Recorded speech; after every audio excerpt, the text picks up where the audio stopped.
Whakataka te hau ki te uru, whakataka ki te tonga. Kia mā kina ki uta, kia mā tara ki tai. E hi ake ana te atakura, he tio, he huka, he hauhu, ti hei mauri ora. Right, welcome everyone to today's Strategy and Policy Committee meeting. Please let myself or the Democracy Advisor know if you intend to leave the meeting. Please make sure your phone's on silent. And our breaks, I know Councillor Rush has a problem, his phone won't go on silent. We can put on Do Not Disturb. Do Not Disturb.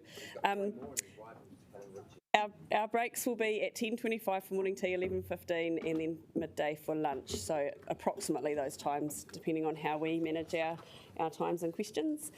So now on to apologies. I move that we, actually I don't need to call for any other apologies. I have 3 so far. Councillors Young and Sparrow for partial absence. Councillor Sparrow is joining us via Zoom, and then Councillor Pennant for an early departure. And I think Councillor Pennant just wanted to note that she will watch the ones that I think she's only going to miss 3. She'll watch them on Zoom afterwards. Are there any other apologies?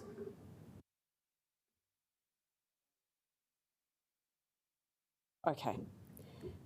Yep, that's a possible departure from Councillor Rush. Good luck. Okay, do I have a seconder? Yep. Thank you, Councillor Matthews. Now put the motion which has been moved and seconded. Vote.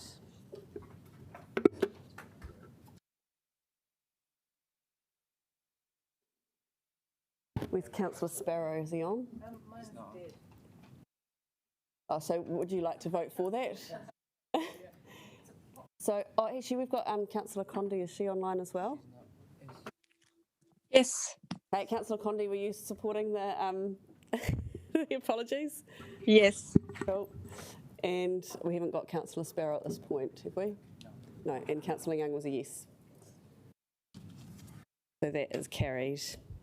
Now on to conflict of interest declarations. I call on members to declare any conflicts of interest that they may have in relation to items on the agenda. And there aren't any, thank you. Confirmation of minutes. There are no meeting minutes yet for the committee meeting, so we don't need to do any minutes. There are no items not on the agenda, and the public participation is today the submitters coming to talk to us about the planning for growth and the draft spatial plan. So we'll get underway as quickly as possible. Just for the submitters who are already here, just to let you know that the time does go very fast. So if you can try and make sure you stick quite closely to what you need to say, and any questions from councillors need to be within the time that is allotted. So thank you for coming up so quickly, Patrick. We've got Patrick Morgan here. And Patrick, you've got 5 minutes and you know how that works. So thank you. Thank you, Jill. Good morning, everyone, and councillors playing at home. First thing first, my suggestion is that we listen most carefully to the voices of the people most affected by this decision, and that is people who are disadvantaged in our housing market. I talked to 4 of my colleagues at the Sustainability Trust this morning, to Caroline, Asia, Kate and Rob. They agreed the current situation is broken, it's unfair and unjust.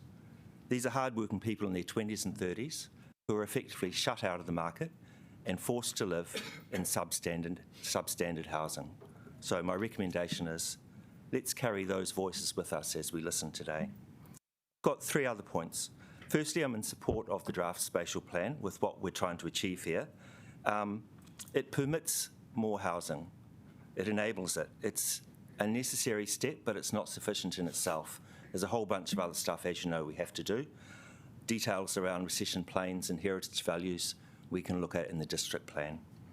I also note that the government set a really clear direction in their policy statement around urban development, showing that this is what councils are being encouraged to do.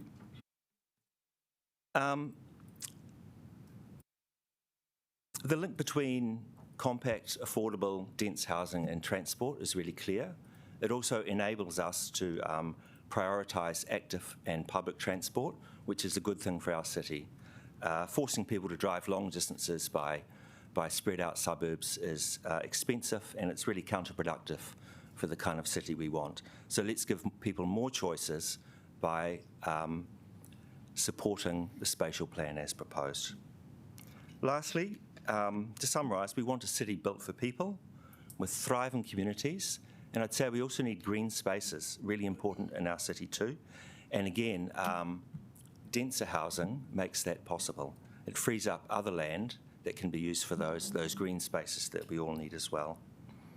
So I encourage you to support the spatial plan and centre the voices of those most affected by your decision. Thank you. Kia ora, that was very succinct. Councillors, are there any questions for Patrick? Councillor Matthews. Thank you, Patrick. I'm really interested in your conversation you had with some of your younger workmates, and it's quite interesting. This issue does seem to be a sort of a slightly generational divide, and I'm kind of on the older end of the people that are, and that are supportive, and you might be too. So why, why is your position different than you think than other people, maybe your contemporaries? I'm not sure there is such a generational divide. I think everyone wants something that's fair and just. I think that makes sense to everyone, no matter what your age is. Luckily, if you're born in my generation or a little older, you've had the benefit of a whole system that makes getting onto the property ladder much more affordable and easier. I don't think I know anyone in their 30s who's been able to make that step without significant help from their parents. So, yeah, a few can make it, but for most, it's just an impossible dream, and I think that's people I talk to say it's kind of crushing. You don't even want to think about it. It's depressing. So let's put that right. Kia ora, Councillor Fitzsimons. Yeah, you talked about green spaces. Can you just comment on the importance, in your view, of places like libraries and other sort of community facilities where, in places like Newtown, where there is likely to be significant growth? Yeah. Sure. So again, density helps support those community facilities. Spread out suburbs don't support those kind of assets for our community.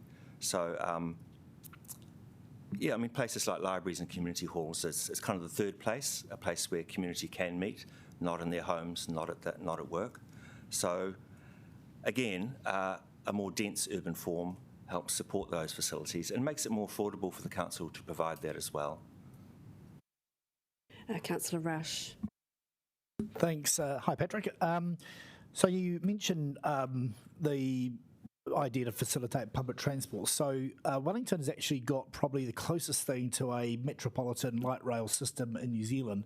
It goes all the way up the Kapiti Coast out to the Hutt. So wouldn't up and around those places be the places to be targeting higher density housing, rather than, for example, Kilburnie or Karori and so on?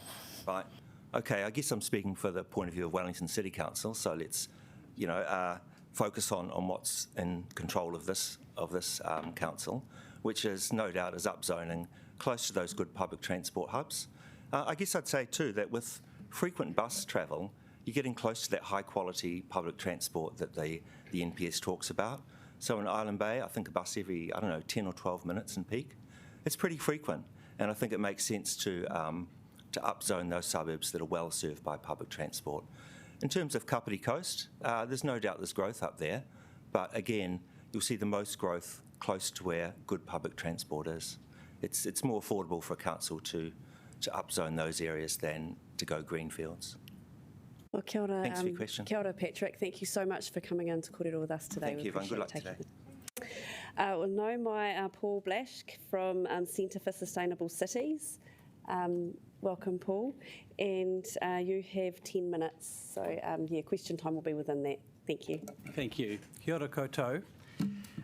Thanks very much for the chance to make these brief comments in support of our submission from the New Zealand Centre for Sustainable Cities.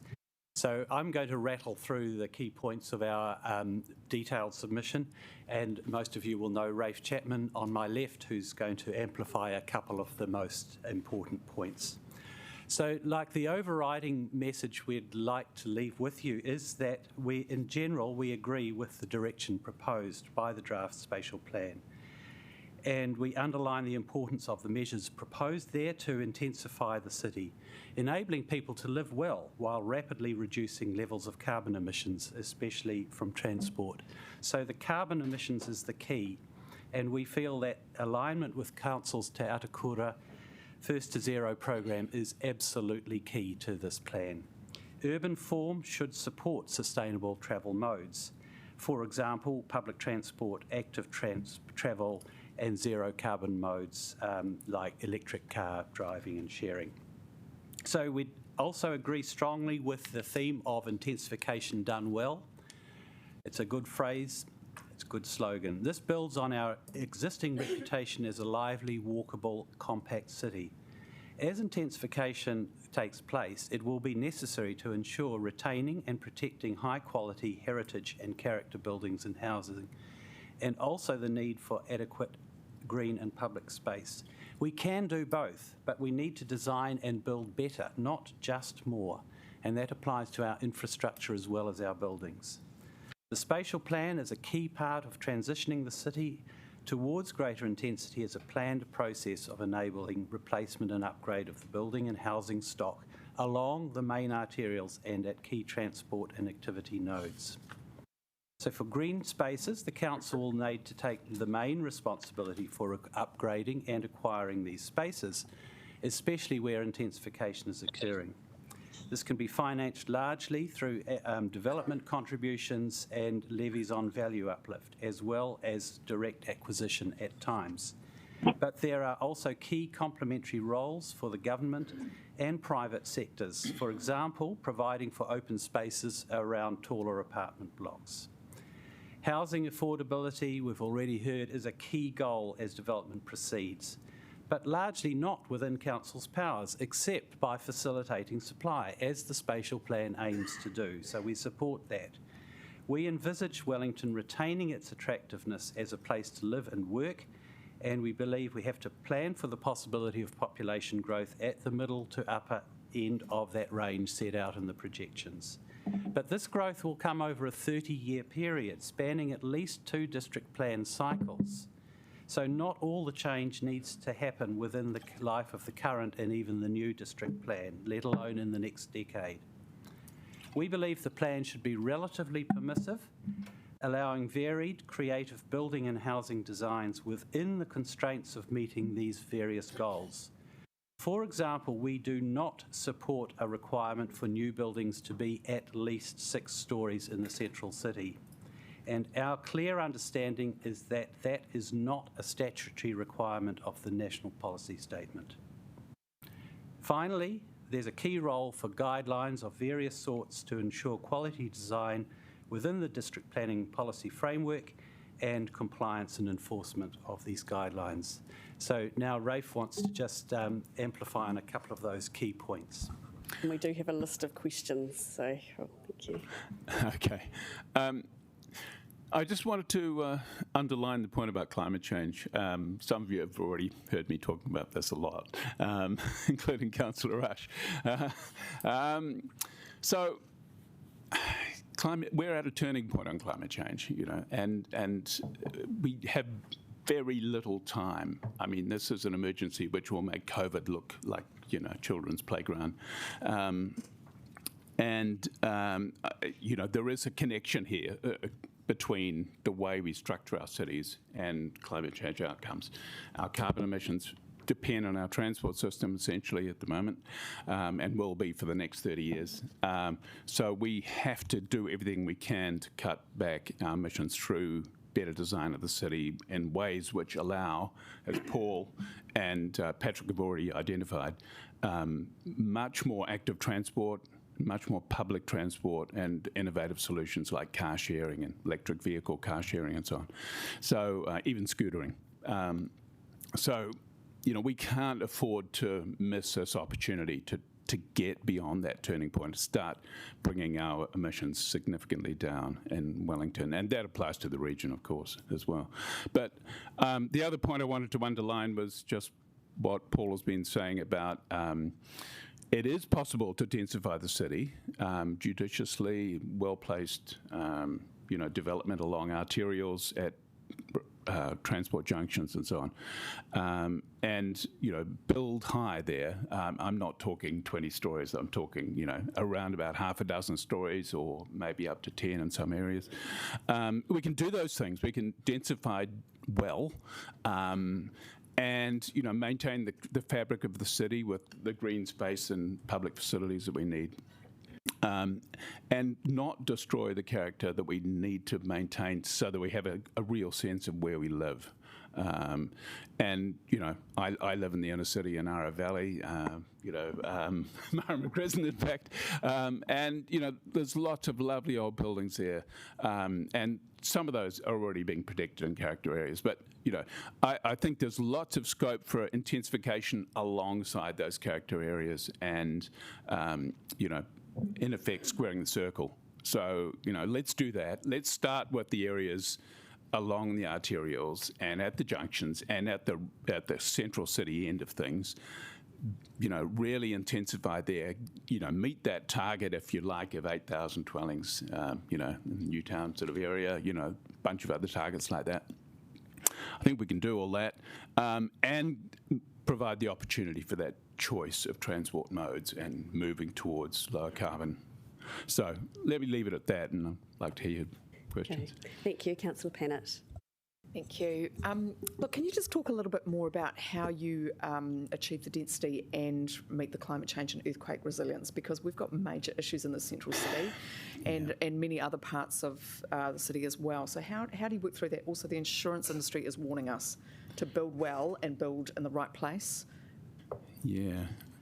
Do you want to have a crack at that, Paul? Well, I can't talk specifically in this time, but I think the key point is that there is a whole city, and it's great that the spatial plan applies to the whole city, not just to the central city or certain suburbs. So space density has to come, but it can be spread in the appropriate parts of the city, whether it be in central city, inner suburbs or outer suburbs, in the appropriate places. And that's why it's absolutely key, in my personal view, to get the major arterial routes and the rapid transport routes sorted out, what they'll be. And because that is really the key to achieving the national policy statement, the aims of the national policy statement. Are you also referring to Councillor Pennant, to the risks around earthquakes, tsunami zones, and so on? I think there's a real issue there, but it doesn't prevent us, exploiting those parts of the city. I wouldn't develop heavily around the foreshore, especially downtown. But I think there's clearly scope in other places like Newtown and so on, which are a little bit higher elevation, not particularly high earthquake risk and so on. So, there are plenty of areas like that. Even what Councillor Rush suggests, at nodes up, out of Wellington City, but not too far out. Thank you. We'll go to Councillor Paul. Thanks. Kia ora, Paul and Rafe. I was just thinking about the presentation that you did to us, what seems like years ago, but I think it was maybe at the start of the year or maybe last year. Yeah, seems like another world. And there were some really good suggestions in there about improving the walkability of the city, and I was just wondering if you could speak to some of those provisions or actions that we might be able to take to improve that walkability. Again, my general point, thanks Councillor Paul, is that if we are prepared to be bold about intensification and not scared about tall buildings in the right places, we can do both those things. So really, if there's a generalisation, I would say that tall buildings in the right places are okay within the scale of Wellington's compact city, provided they have got adequate space around them. And as you heard earlier, we can use small spaces to make attractive places, green and open places for people to be, and that's what really enhances the livability of pretty much any city I know around the world.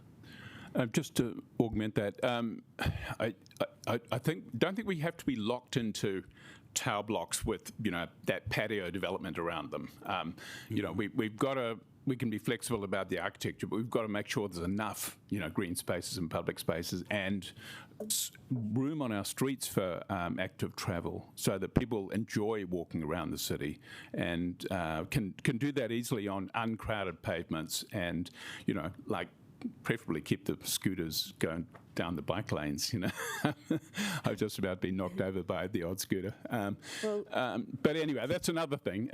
Yeah, in general, active travel is got to be encouraged. Yeah, Yeah. we're going to have to stop there because we've time's finished. But okay. kia ora koroa. Thank you so much for coming kia ora. to whakaaro with us. Appreciate that.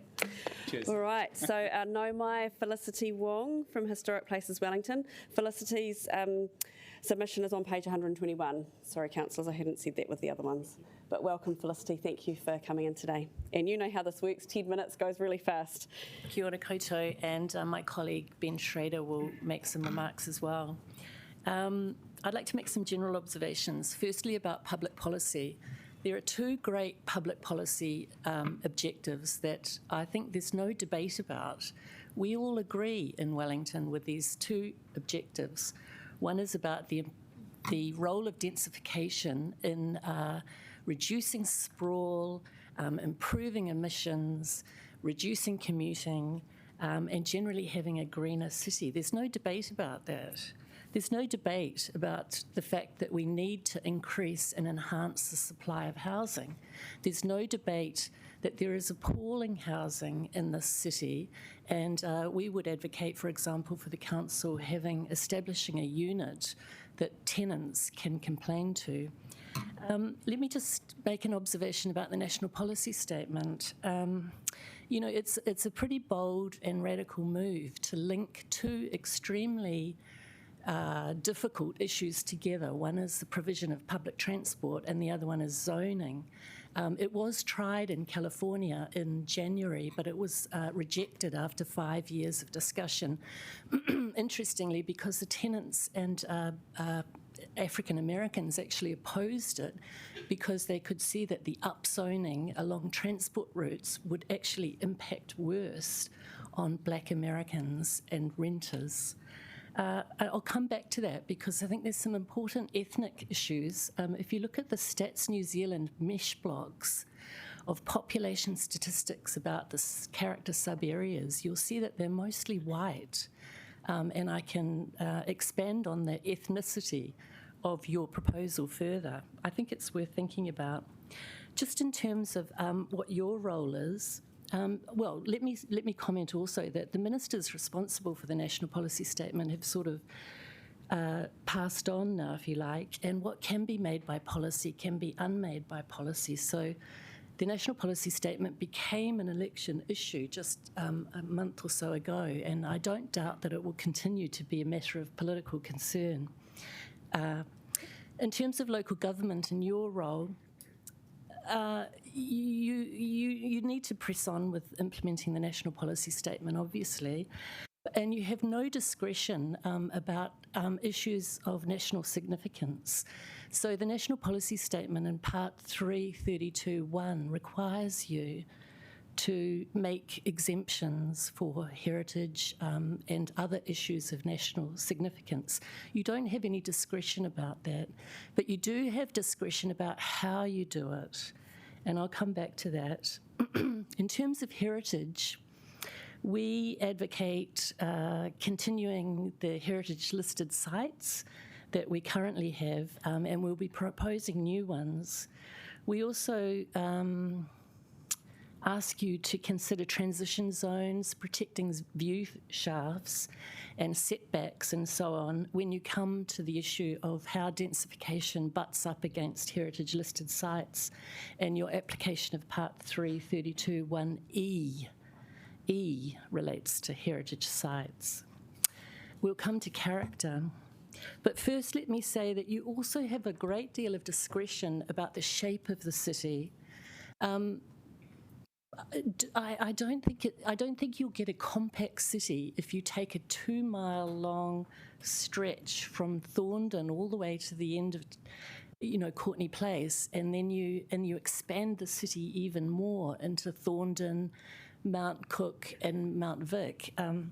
You have a big amount of discretion about how you determine what the shape of the core city is and then what the walkable catchment from that is.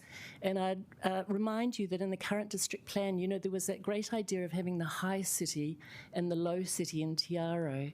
And that gives you a lot of discretion about how you implement the national policy statement and the walkable catchments. You've also got a lot of discretion about timing. You know, the national policy statement asks for short, medium and long term. And I would endorse the previous speaker's comments, all of them in fact. You know, let's not release from protection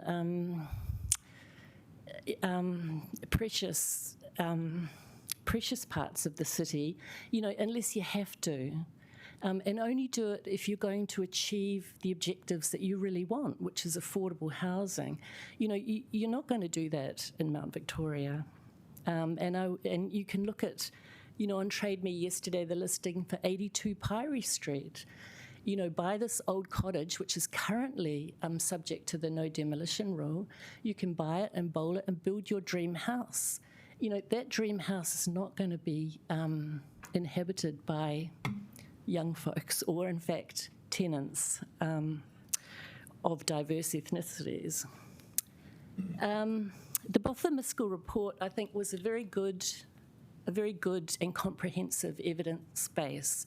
And I would particularly like to thank the Mayor for his efforts in actually walking around the city. We really appreciate that, because I think what you've done is you've taken Botha-Miskell and you've engaged with communities and you've gone out there, and our Mayor has shown leadership on the ground. And we're very grateful to you for doing that, Mayor.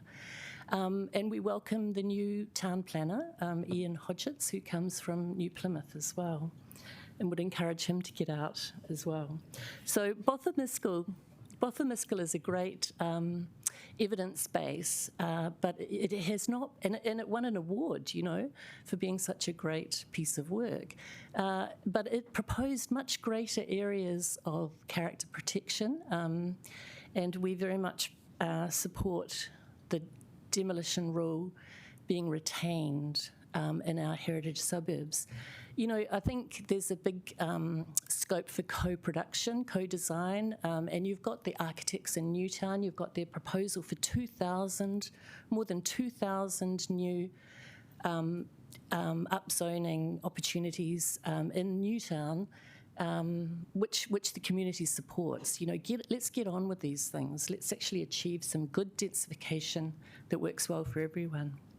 So I just would like to pass on to Ben just to talk a bit about sustainability. I have to say, I think before I finish, you know, the process hasn't been good. Let's be honest about that. Last time I spoke to you, we wrote twice to you and we said just take a little bit more time. Don't go out during COVID restrictions. Don't go out during an election campaign. We weren't opposed to the draft spatial plan, and I think there's been a lot of misunderstanding about that. We're not opposed to it, but there's some really important and quite tricky nuances that need to be, you know, carefully thought through. So now is the time. Let's carefully think through them together with a spirit of cooperation. So, Ben. Tēnā koutou. Look, I'll make just one very quick point to allow time for questions. I guess the point that I'd like to make is that in terms of issues of sustainability, and I think sometimes what's been missed out by the debate is that the way that heritage has sort of been demonised, but in fact, in terms of wanting to create a sustainable city, if you look at emissions, something like 40% of all emissions come from the construction, maintenance and demolition of buildings. And I think one of the great things about working with the existing fabric is that you have that embedded carbon. And I think you need to be also looking at ways of adaptive reuse of particular buildings in terms of creating a sustainable city.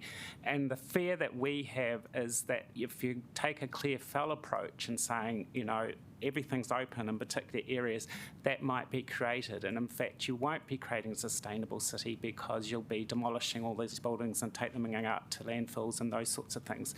So I think it's really important to be looking at what already exists and ways that they can be adaptively used to fulfill the requirements of what we all want in terms of both a socially just city, a more dense city, and a city that's vibrant and lively. So I'll just finish there. Kia ora, we've probably got time for one question. Councillor Fitzsimons. Yeah, thank you. I'm very interested in, Felicity, in what you were saying around, cooperation, how we do this well. And I guess I'm just interested, does Historic Places Wellington accept that, you had these two sort of public policy objections that are, obvious and accepted. Do you also accept that improving the affordability of housing in our city is a shared problem for all residents? Absolutely. And, it's caused me on a personal level to reflect on this. I mean, I am a beneficiary of white privilege, if you like. I'm one of the lucky ones. And I do think it is my obligation now to be interested in these issues that I haven't really been interested in. I went to a City for People talk, and some of you talked about heritage and others about character. But what struck me, and I think the Mayor as well, was those incredibly sad, the lived reality of some of our colleagues in the city, and that's not good enough. So good on you for taking leadership. Can I just say, though, that in Newtown, if you look at two different mesh blocks, you've got one off Constable Street between Constable Owen and Coromandel, which is going to be a character sub-area which is largely white.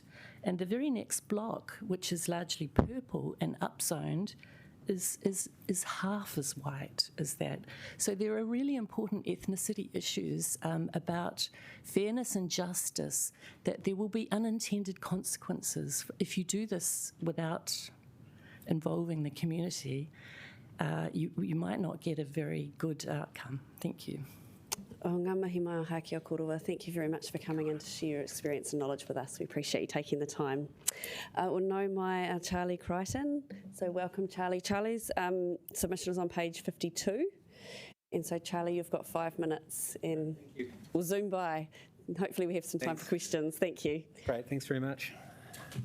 Great, you've put it up there. So, I've just taken the opportunity. I'm a resident of Mount Victoria for 21 years and an owner in my family. I've brought my family up in Mount Vic.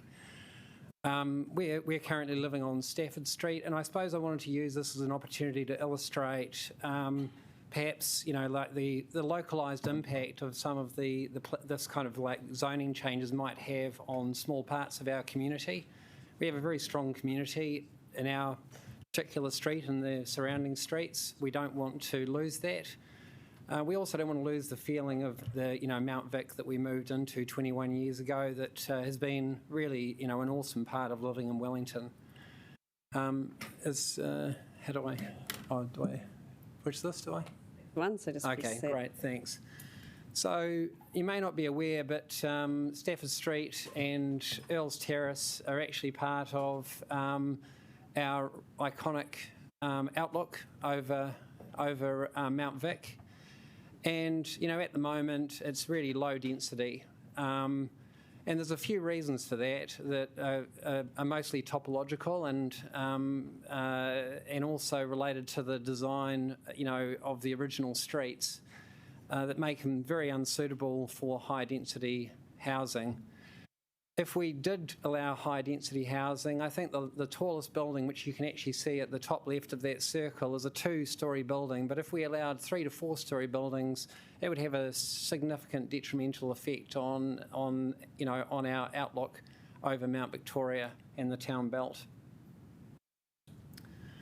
So at the moment, the proposal on the draft spatial plan is that this whole area, these 3 streets, are to be 3 to 4-storey apartment buildings, but this is really very inappropriate. And when you actually look at the topology of the area, then you'll kind of understand why that might be.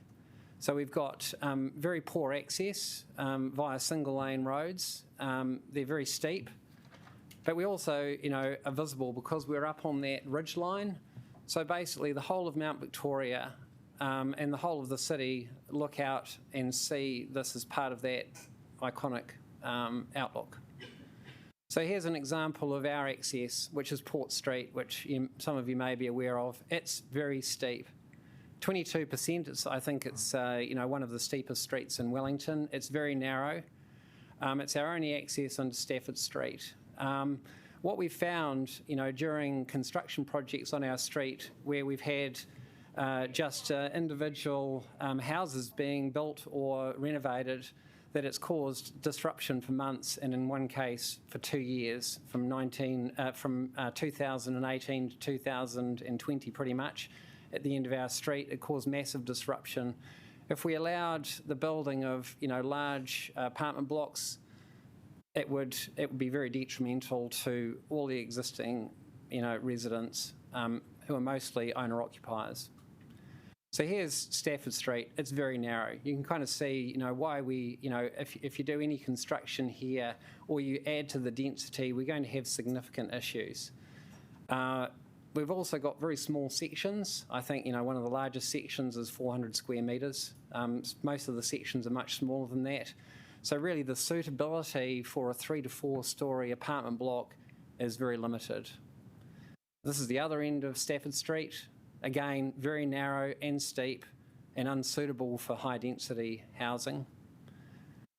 And this is Earl's Terrace, which is actually slightly down from Stafford Street and Port Street, but basically it has the same issue. It's got narrow access, it's steep, and also it contributes to that iconic skyline. So basically, for me, this adds up to, poor, steep, narrow access, limited parking, small sections. It's part of an iconic view. If we put, we made this significant change to density increase and put apartment blocks in this area, then, it wouldn't work. I mean, it would be detrimental to Wellington as a whole, and it certainly would be detrimental to all of the residents living in this particular part of Mount Vic. And it's really illustrative of some of the other problems that we've seen in other streets in Mount Victoria. So it is unsuitable for high density housing, but is suitable for lower density housing. Well, kia ora, Charlie. Thank you very much for taking the time to come in today. Thank you. We appreciate you doing that. All right, so know my Peter Stephen. So Peter, welcome. Thank you for taking the time to come in. So you've got 5 minutes, and as you can see, it does go incredibly fast. So you get underway. Sorry, Peter's one is on page 232. Thank you. Cool. Thanks for having me today. This is the first time I've done an oral presentation to a council before, so yeah.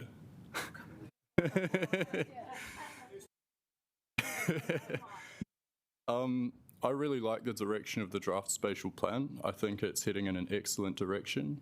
And yeah, sorry, I'm a bit nervous, especially after.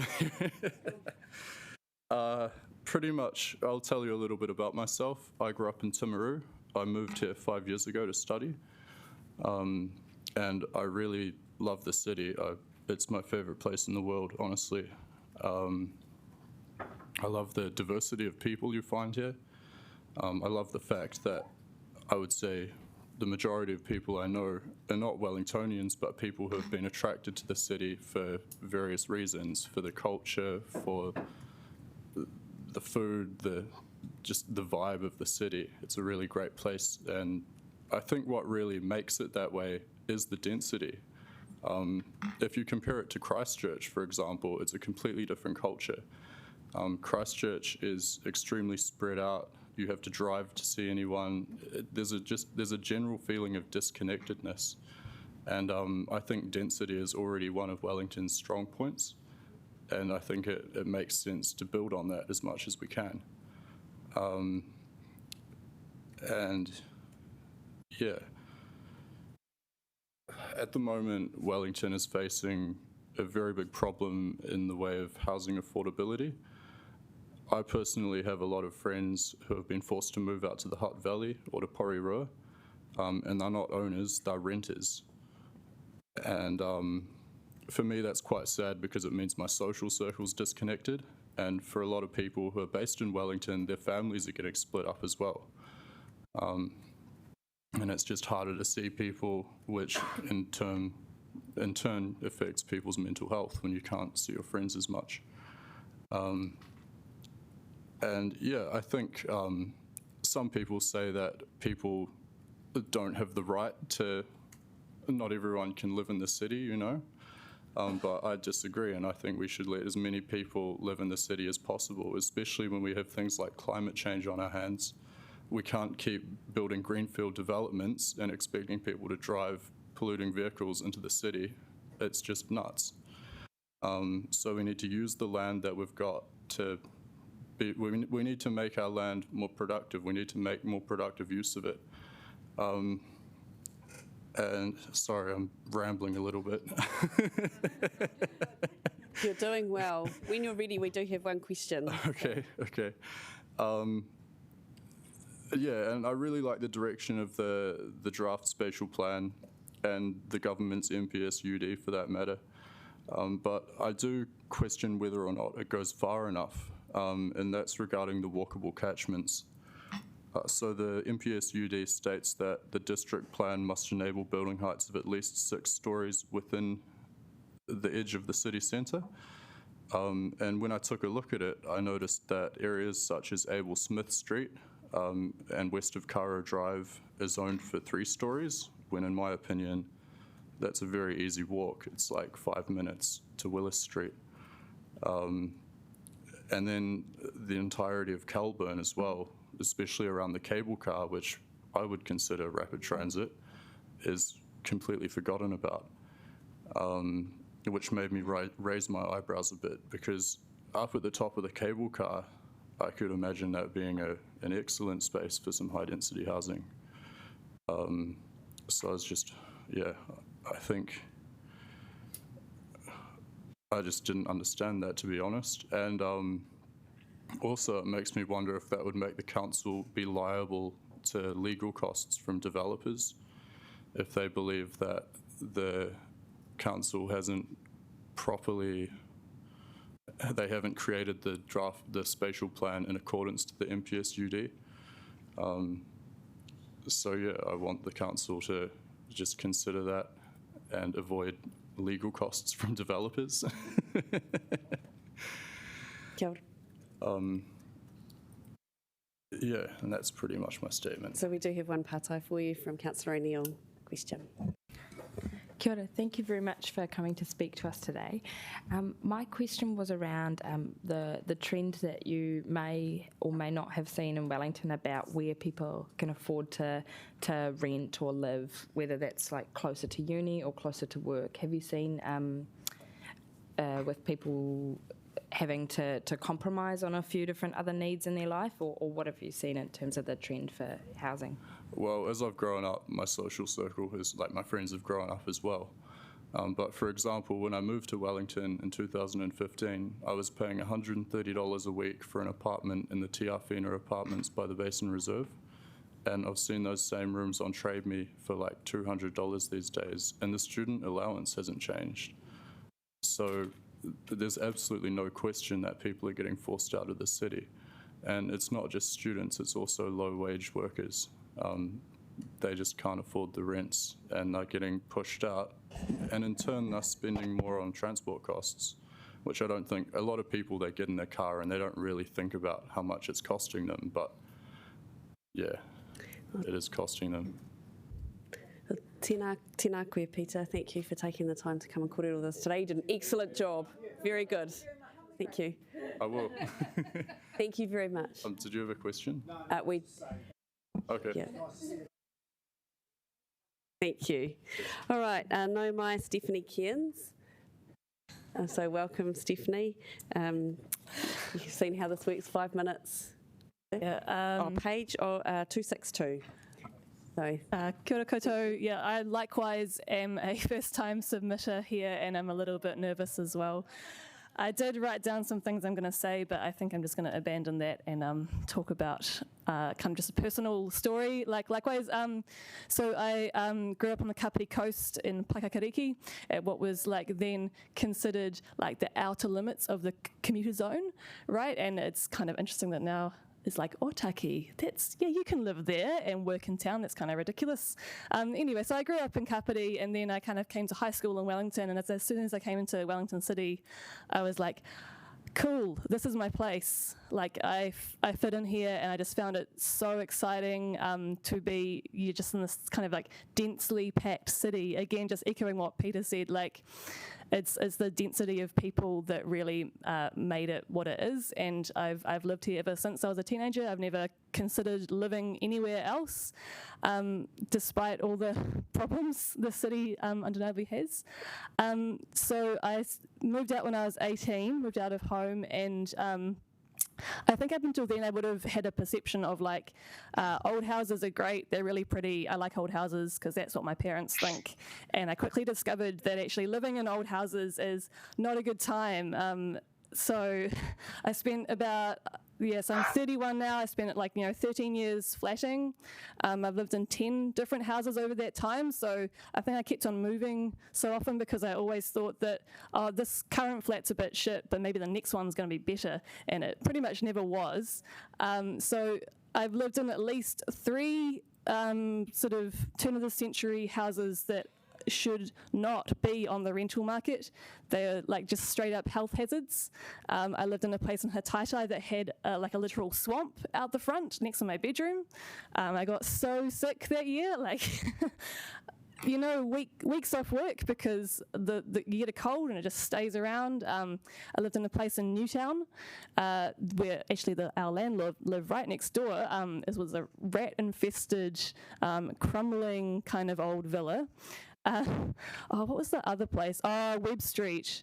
Yeah, Webb Street was pretty bad. That was, it's like the one house that is the one like old bungalow that's still left on Webb Street, and total slumlord vibes. Like there were just holes in the house, like holes to the outside.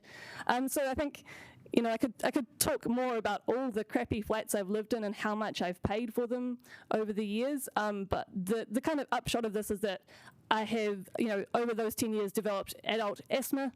It's not the worst thing in the world. I mean, I have this, take it every day, keeps it under control. I'm okay, but it does cost the government like $40 or so, I think, for one of these inhalers that's subsidised every month. So there's a very real, like, sort of personal cost to me and an economic cost to the government, a cost in terms of, like, time taken off work.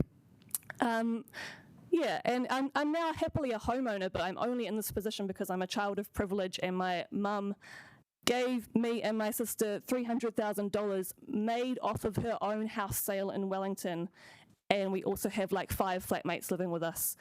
So this is the only reason why I'm now in a healthy home.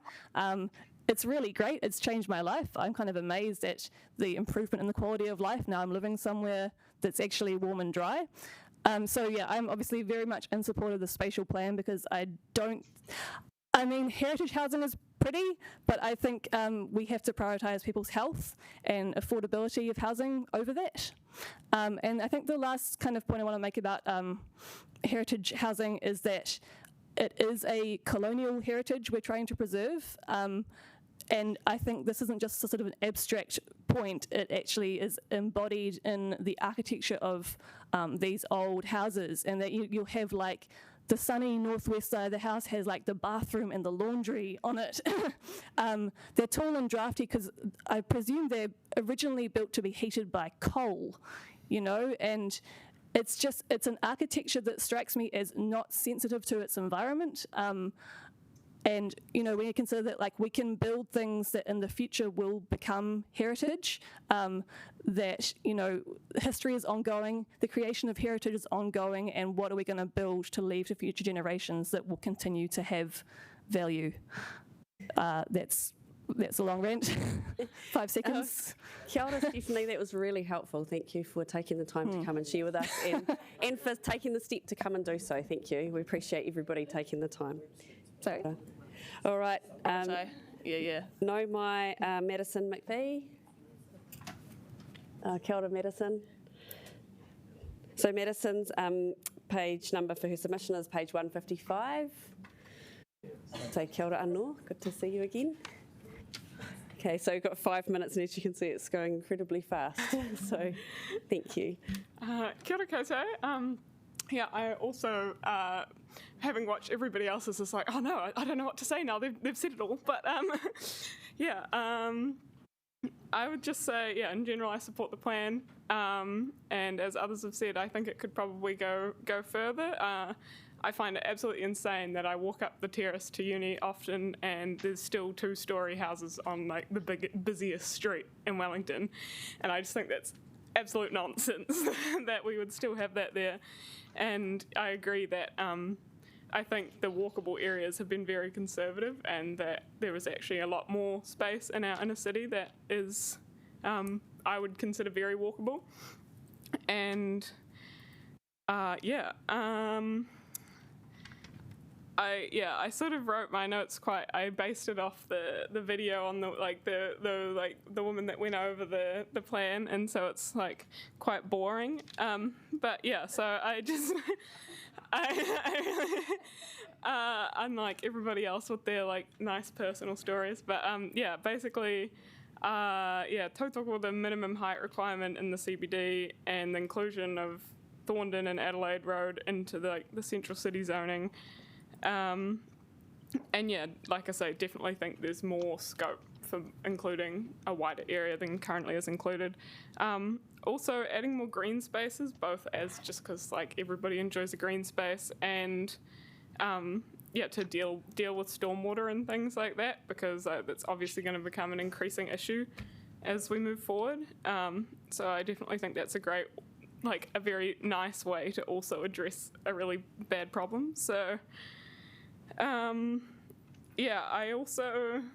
support I think that we should be removing protections from areas where the character is broken. I think that is, if you have, a whole row of beautiful houses, sure, I understand that there's got to be compromise and that a lot of people want to keep that. But I think in areas where you've got a big brutalist concrete building right next to an old villa, it sort of doesn't have the same effect. And the concept of buffer zones was talked about, so that you didn't have like tall buildings next to short buildings. I also didn't really understand why that was a problem. I've never seen a height difference between two buildings and been shocked and horrified. And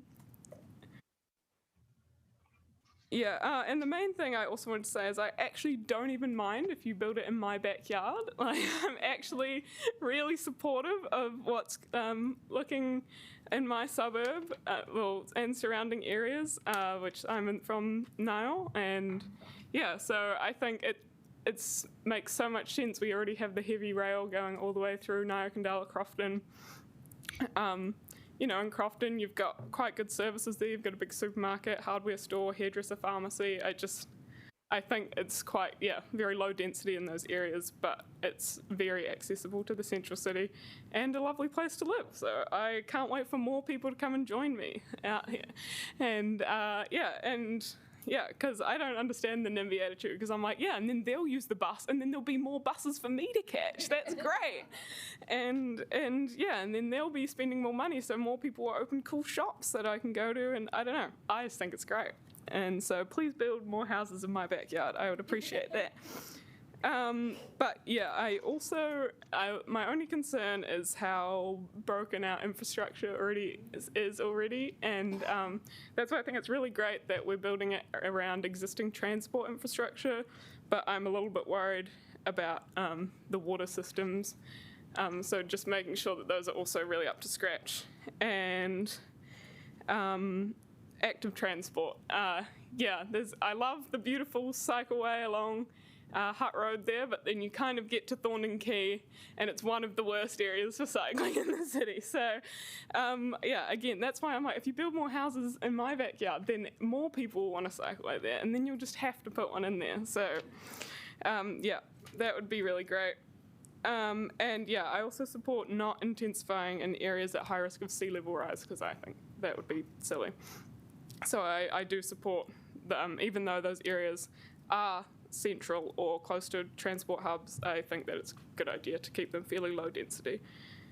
I think that was, sort of to sum up, I just think dense, accessible housing with access to high quality infrastructure, particularly through waters, safe, active and public transport, and community and green spaces, and make all areas of the city accessible to all incomes and all situations. I think, yeah, we have heard from other people about how housing is not accessible to them, and that's just not something that we should accept as a fact. Kia ora, Medicine. Thank you so much for coming in. Very articulate. Appreciate you taking the time. Kia ora. I'd like to welcome Chris Watson, who is joining us by Zoom. Kia ora, Chris. Hello, can you hear me? Yes, page 58 is the submission. Thank you, Chris, for joining us by Zoom. So you've got 5 minutes, and it will go quite quickly. But yeah, there may be some questions if you have some time. Thank you very much. So when I was a kid, around 10 years old, my dad was in charge of a major building project as the representing the owner. And I'm about 99% sure he told me that the council at that time was trying to push people out of housing in Te Aro, because there was a lot of houses that were demolished to make way for this new big building. And it's that pushing people away and out of where they want to live into, you know, suburbia, which has caused this terrible or major part of this cause of the housing crisis, in my opinion. Plus, it's also caused the transport problem where the council's had to try to fix up the low density suburbs by connecting people with motorways. And it's created these sort of dead character areas, you know, outside the CBD, which are just really dormitory suburbs that people, you know, kind of get away from in the daytime. And there are also major carbon emissions around that.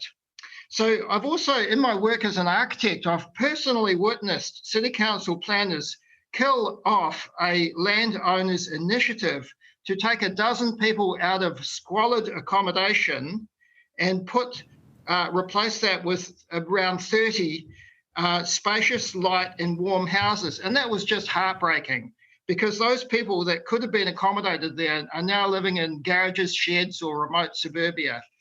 And I think you need to, well, because of that, I strongly support a broad initiative to urbanise inner suburbia and areas with on transport lines such as railway stations, etc. All except for those which are in the tsunami zone, because obviously we're facing sea level rise and there is a tsunami threat to low-lying areas. I would also drop this idea of council control of the so-called character or historic areas, because people are much better equipped to judge that for themselves. And I think that areas like you know, Newtown and Berhampore and Mount Cook and all could become lovely character areas with 3-4 story housing, maybe up to 6, just like European cities where I've been lucky enough to spend quite a lot of time. One other thing I would say is please consider not just apartments or houses, but townhouses, because townhouses have a huge advantage of not having body corporates, so that the ownership is a much simpler process for the people that live there, and they're simple to build. They have party walls to keep sound and noise and fire and all those things away from each other, but they're simple to build and they can be built in zero carbon materials. And finally, you know, I've got a piece of land myself which I'm building on, but it's big enough to put 2 or 3 houses on. But one of the major challenges is the council restrictions on that. And the council has been pretty good in the work I've had so far with them. But, you know, one more challenge in that, it just makes it really hard to accommodate extra people. So that's all I've got to say. Happy to discuss or answer any questions. Thank you. Sorry, thank you. Councillor Young has a question for you. Hi, Chris. Thank you. Thank you for your submission, which I read late the other night. Just wanted to talk to you about townhouses, because one of the other submissions, and I've forgotten which one it was, drew attention to the fact that townhouses have a problem. They don't have body corporates, but they do have problems when it comes to insurance, because people insure their own houses, but they're actually all interconnected, and, you know, because of things like party walls and that kind of thing. So I'm just wondering whether you've thought about that with your preference for townhouses, which, by the way, I love. It's just that there is a complication with the insurance. Yeah, I'm sorry, I don't know about that. Okay, thanks. But yeah, I would say rather than thinking of them as being connected, I would say separated by the party walls. Well, kia ora, Chris. Thank you very much for taking the time to come and kōrero with us today. We appreciate you doing that. Thank you. Yeah. Bye. Okay, so we're now going to have a break and we will come back at 10:45.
is Stephen Minto. Kia ora, Stephen. So if you would like to come and join us.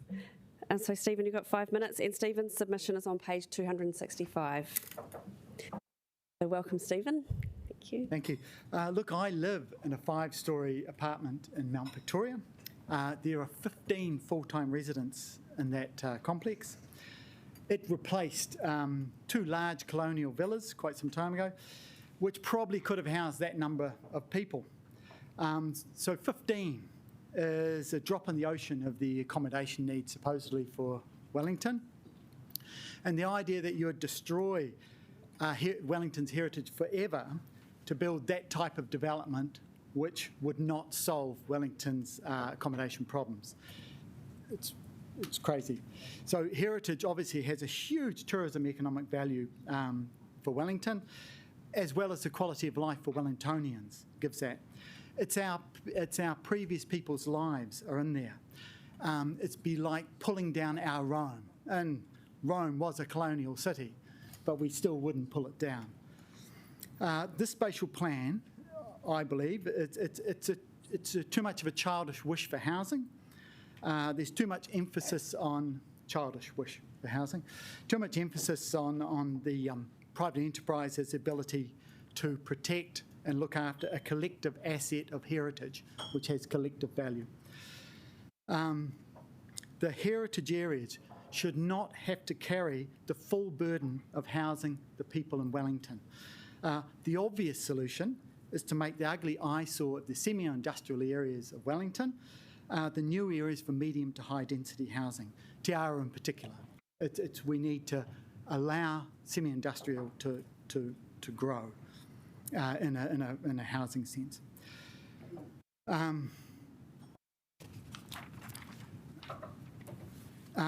There's also a problem in that we've relied too much on private enterprise as a primary driver of housing and social housing. And it's quite simply failed. That's why we're here today. It did not supply to meet the demand. Equilibrium appears as a fantasy, not in our lifetime. So the Wellington City Council itself needs to step up and help with social housing. It needs to take an active role and re-step into that space, because private enterprise is not doing it. It focuses on the more valuable assets for them. Now, obviously, it's not just about Wellington City Council. Even if you bring in your spatial plan, there's drivers that will prevent people being housed in the city. And this comes down to one of the major problems. There's no way to make money in New Zealand. It's a low-wage economy, the fragile share market, low interest rates, but housing has income and capital gains. Obviously, the short-term rental market, Airbnb, we had 4 million tourists. It's a major driver for investment to gain rental like that. Long-term accommodation, you've got guaranteed income through accommodation allowances if you're employing beneficiaries. There's the offset of expenses to your other income, and of course no capital gains tax. So there's serious structural economic drivers preventing people being housed in the central city, because there are other competing interests. Because in New Zealand, how do middle income people in New Zealand make income? The only way is housing. So it's become the retirement, it's become the investment opportunity for ordinary people. And it's upsetting all these young people who have to live in squalid places that aren't done up for whatever reason because of a private economic choice by an owner. And the spatial plan does nothing to fix those structural economic issues. So if we did do the spatial plan, there'd just be an orgy of short-term profit pulling down heritage to build places like my apartment building, which are 15 people in this large building. So it won't solve your problems. There are solutions to the structural problems that the council could work with on the government. Are there any questions? Kia ora there, Deputy Mayor Free. Thank you. Look, I was just about to ask you the obvious question. So what do you think? How does the council work with government? What do you think we should actually focus on if it's not the spatial plan? What's the next thing, the alternative thing that we should really ask the government to help us with? Well, there's a lot of options. There's so many. One of them could be that you would seek funding for social housing to be provided by the council. That's obviously one, and that could be medium to high density based in Te Ara, etc., or on the semi-industrial areas that are the eyesore of the city, not the heritage areas. So that's one, but there's many things that can be done.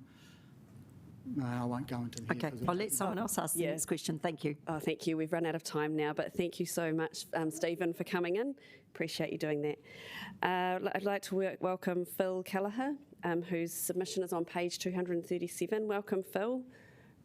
So, Phil, you've got 5 minutes as well. And it's a video. There's a video. Yep, looks like we're getting that up. Do you want that to play first, or will you tell us when yes, to? Please. Yeah. So we'll and play. Just make sure the volume's up. Thanks. So, volume up video. Thank you.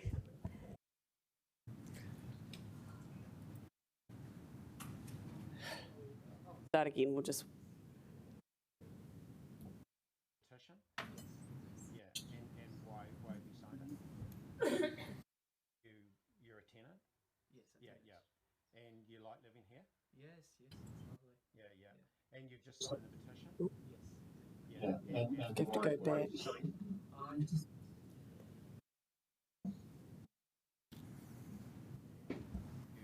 You're a tenant? Yeah. And you like living here? Yes, it's lovely. Yeah. And you've just signed the petition? Yes, exactly. Yeah. And why have you signed it? I just agree with the fundamentals of the housing style here in Malvik.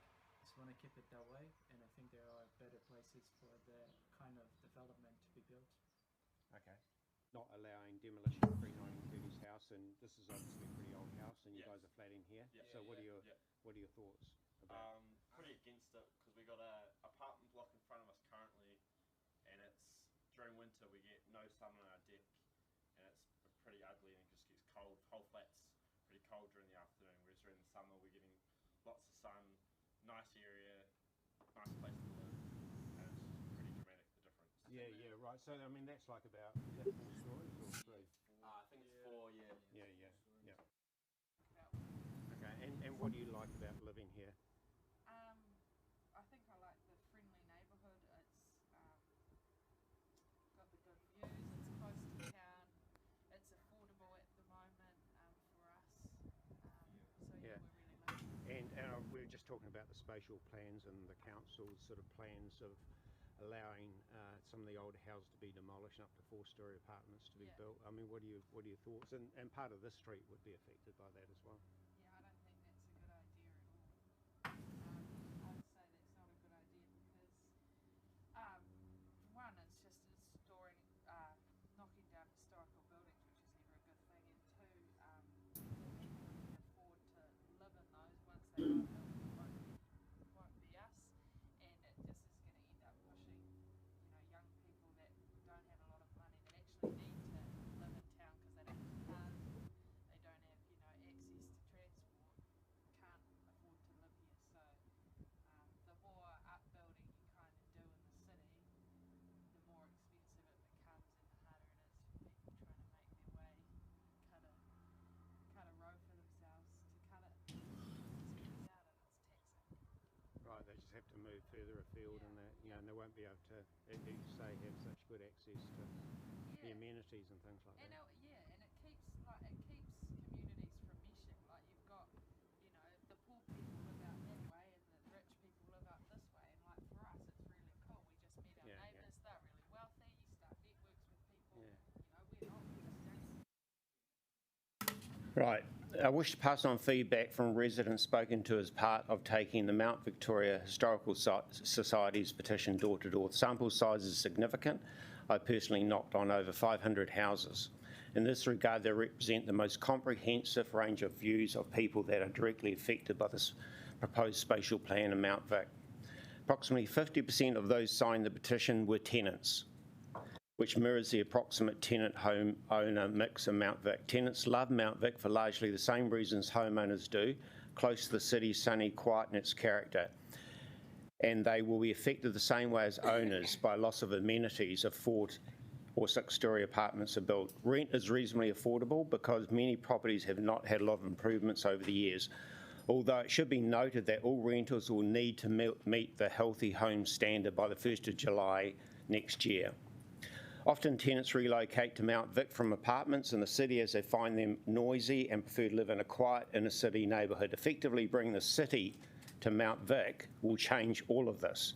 Developers will likely target tired rental properties. Tenants will have to move to suburbs further out as apartments built in Mount Vic and rented under the spatial plan will not be affordable. In summary, some of the very people that the council believes the spatial plan is going to help, such as renters, are likely to be some of those most disadvantaged with the loss of their affordable Mount Vic rental homes and having to relocate. Homeowners expressed a wide range of concerns. Three key ones were the removal of the requirement to obtain a resource consent to demolish pre-1930s dwellings does not allow them to be heard, and the particular circumstances taken into account is chilling to them that the first thing they might know about a development is when a digger appears, they feel disempowered. Loss of confidence to invest, renovate their property. Many homeowners that have renovated their houses say they may not have gone ahead, or if they are thinking about renovating, said they would reconsider it if there was a possibility an apartment building could be built nearby that would block their sun and views. And lastly, division in the community. The prospect of an apartment block being built in a scattergun approach through Mount Vic has the potential to pitch neighbour against neighbour, while their neighbour will their neighbour sell to a developer? What is going to happen? Who knows until it happens? The strong and vibrant community that Mount Vic is today will gradually unravel over time. That's the end. Thank you. Oh, perfect. That's the 5 minutes. So thank you very much for taking the time to come and coordinate with us. Thank you. All right, now Brian Thomas McKenna. Brian, thank you for coming in. So Brian, you have 5 minutes. Have you got a presentation? It's just being opened now. Thank you. Thank you, Brian. So as you can see, 5 minutes goes quite quickly. Right. And the timer, you can see the timer just up on the thing there. Thank you. Thank you. Oh, page number is page 35. Thank you for the opportunity to speak. I must admit, we found actually getting information at all about the spatial plan, or even knowing that there was such a thing and what the term meant, rather difficult. We actually really only found out about it 14 days before submissions closed, and I have now accumulated a mountain of documentation. I think together we've spent more than 100 hours trying to research and find out what the hell it's all about. Excuse the language. But anyway, here I wrote a 7-page submission, which I think you've probably all seen, an attachment to it. I'm not going to talk about all of it. I'm going to focus on 2 particular issues, and that is, why have you turned the western suburbs purple?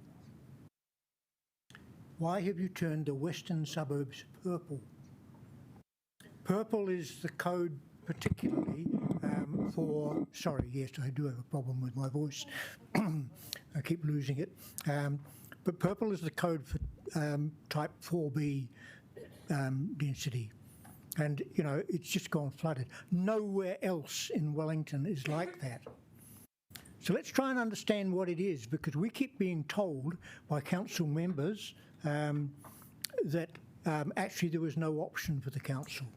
And we had to go back to some of the definitions about that. And the definitions start particularly with what the MPSUD says about these codes.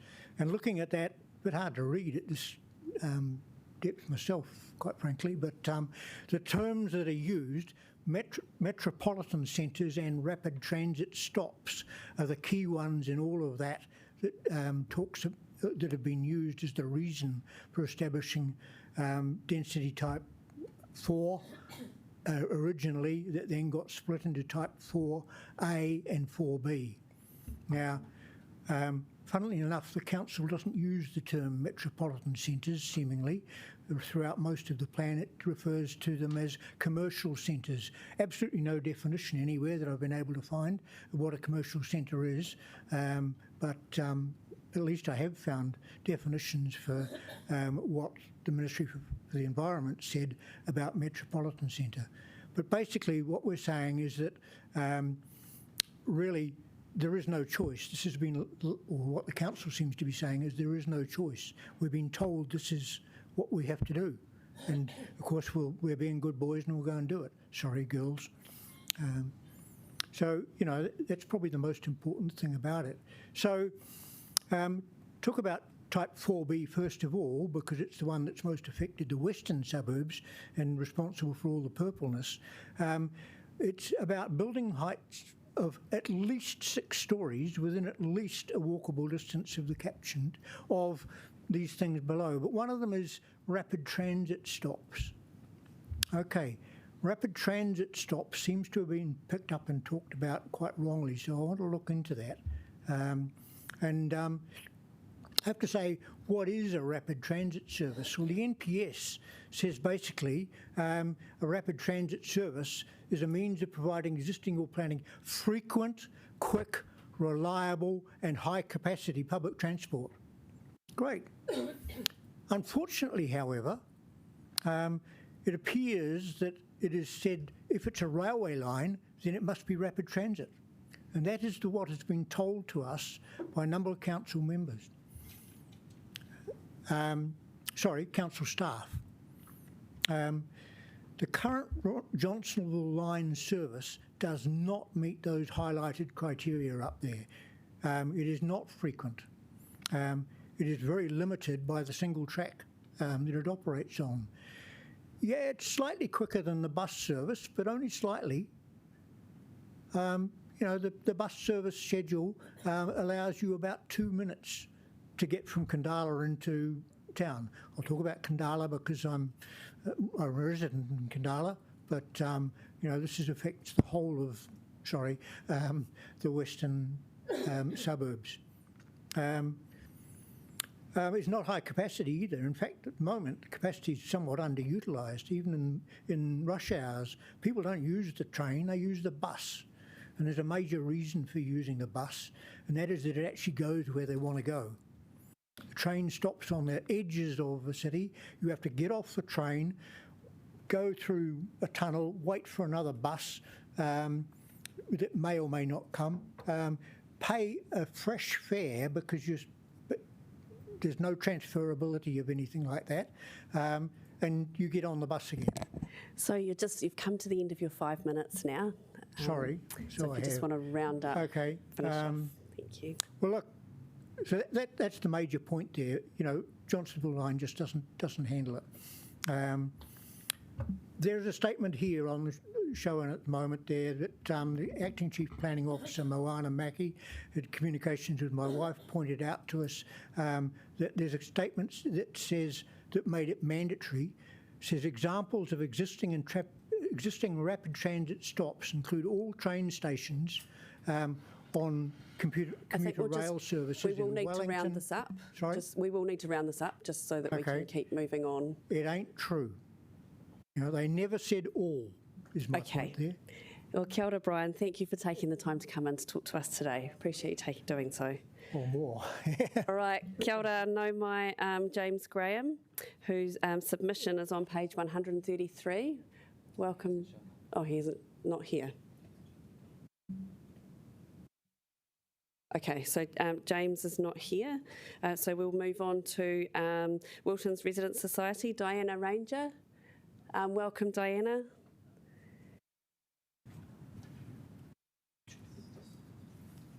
Thank you.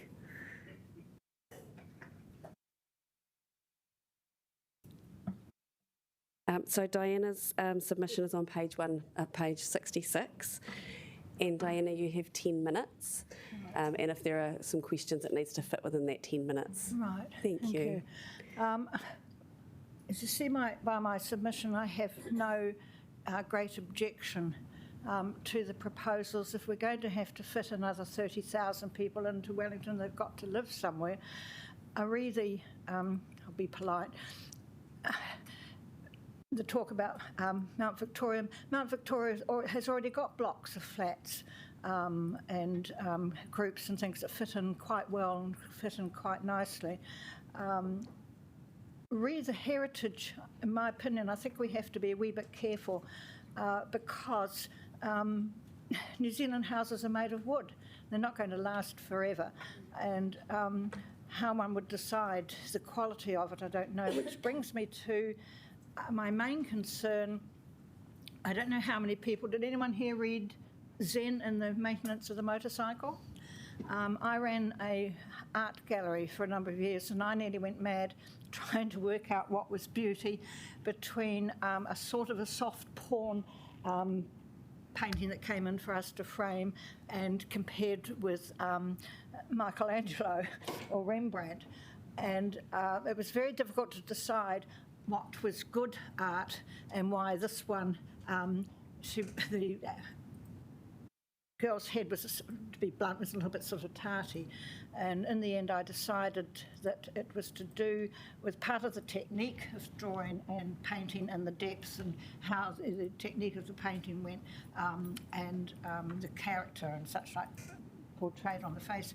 So that my concern is if we have these tall buildings and developments and such like, who's going to decide what's good design? That's going to be the problem, that I don't know how, because opinions vary so much, I don't know how you're going to be able to control not having great concrete or that dreadful, what's it called? Luna Park, that so-called museum, dreadful architecture, great, huge, chunky, concrete, terrible thing with no aesthetics. And the first time I went in there years ago, as I walked into the foyer and saw that ridiculous waste of space, there'd been a terrible drought in Marlborough at the time, and I wondered how much hay that could have been stored there for the farmers. So that I think is something that I don't know how the council will be able to decide that. Maybe, possibly involve the public, but again, that's a problem because everyone's opinion, of course, of design and beauty is completely different. I did mention in my submission about a property on the corner of Warwick and Wilton Road. That property's just been on the market, and that would have been a perfect place, tucked in against the bank, a well-designed block of flats, and just up the road from that, there's a two-flat property that's very nicely designed and fits against the bank. So I don't think you need to necessarily have everything around transport hubs and have mass collections of them like in Johnsonville and such like. I think it's better to be a bit like the Terrace, where there's a mixture at the moment, and as I say, Mount Victoria, you have a mixture of some of the lovely stately old homes, and then you've got the blocks of flats and tower blocks and things. That's about all that I need to say. Thank you. Well, kia ora, thank you, Diana. Councillors with Ruri Patai. Councillor Pennant has a question for you. Thanks so much for coming in. I hadn't heard from the Wilton Residents Association before, so you have got a full association? Yes. Excellent. Okay, so for years. We learn something new every day. Yeah, you do. Okay, so you've done some consultation with your community around. Yes, we have regular meetings. Okay. Well, we have regular informal chats, as you might say, and then once a year there's an AGM, which we usually hold at Otari in the information centre, and occasionally we get a councillor who comes along. We can invite all. Andy's been the one who's been the most reliable over the years, and he knows about the Wilton Association. Hey, there you go. All right, thank you. Thank you. We do have another question. Okay, I did have another question, but that's... You can do it. We're going to have time. I was just interested in your views about how you integrate new big buildings into much lower rise buildings. There's some diversity of opinion around whether 12-storey buildings work in with 2-storey buildings. Yes. So can you just talk about that a bit, where you've seen it done successfully? Well, I'm trying to remember. Is it the road that goes up past the Tararua Tramping Club on the right, and I think goes up to the tunnel? There's blocks of flats up there, and ordinary houses as well, and I've never seen anything untoward or ugly or disturbing about a block of flats being there amongst the houses. Of course, if you have towers, that's possibly slightly different, but I don't know how many of you have been to Mount Cook down at Aoraki. The design of that village is absolutely brilliant. They've designed all the buildings and all the houses. I don't know how, I'm not an architect, but that all fits in with the mountain, and it doesn't look ugly, nothing sticks out. There's something about the roofs and the way the buildings are placed. And with Wellington, with the hills, and some of our nooks and crannies and such like, and like in Tinakori Road on the west side, there's sort of three layers of buildings down, little flats right at the back, which I think go really, really well. And it's a matter, I think, in some ways of tucking things around and where you put them being designed for, not having like those dreadful things, one of the estates in England, of course. Thank you. We have a question from Councillor O'Neill. Kia ora, Diana. Thank you very much for coming to talk to us today. You spoke a wee bit about the craft and quality of paintings, and I wanted to get your perspective on the craft and quality of houses in Wellington, and probably the need to create newer, healthier homes. Could you talk a little bit about that, if your resident associations has discussed that at all? Well, one of the problems I think that could possibly be with heritage houses, with some of them being so old, what about the plumbing and the wiring, and the piles and such like? It's all very well having a nice building, but there's a practicality to it as well. That, a bit like art, when it comes to buildings, I know what I like, but I'm not an architect, so I couldn't explain why I like, one building and not another. And although there was an Austrian architect, I think it was, up in Brooklyn, up the main road going up to Brooklyn. There's a block of flats on the left-hand side with a view out. That's, to my mind, that's absolutely a magnificent piece of architecture, but why, I can't explain. I mean, I couldn't give you a reason for it. It's an aesthetic thing. And somebody else probably hates it. Thank you. Deputy Mayor Free has a question for you. So what I think I want to ask you is, do you think perhaps there's a bit much emphasis in the spatial plan on zoning in terms of what the transport facilities are, rather than zoning as to the landscape or the character of an area? Well, it's a matter of balance, of course.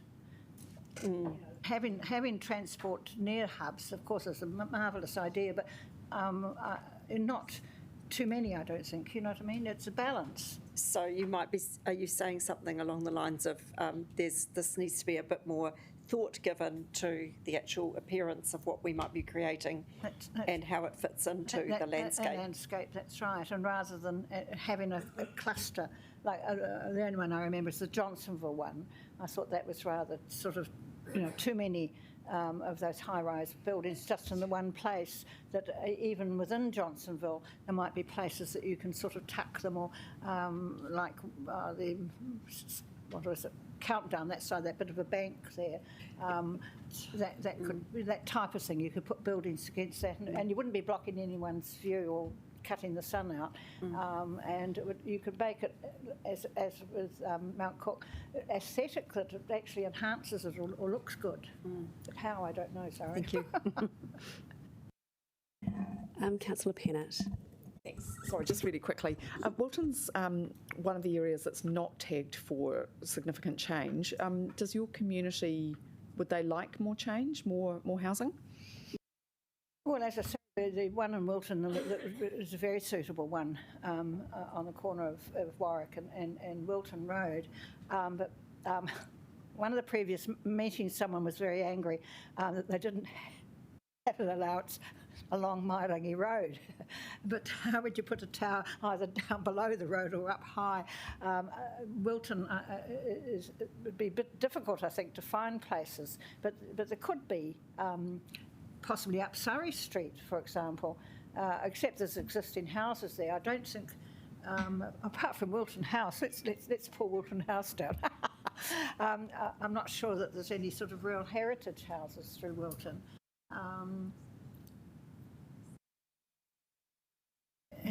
Kia ora.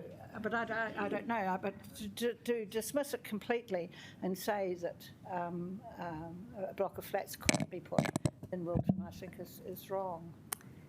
Well, thank you, Diana, for taking the time to come in today. We appreciate you doing that. Right. Thank you. And so, everybody, we have a break now for 15 minutes, and we will come back at 11:30. Thank you.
Association, and if you want to tell us why you're here today. So, your submissions, the submission is on page 99 for councillors.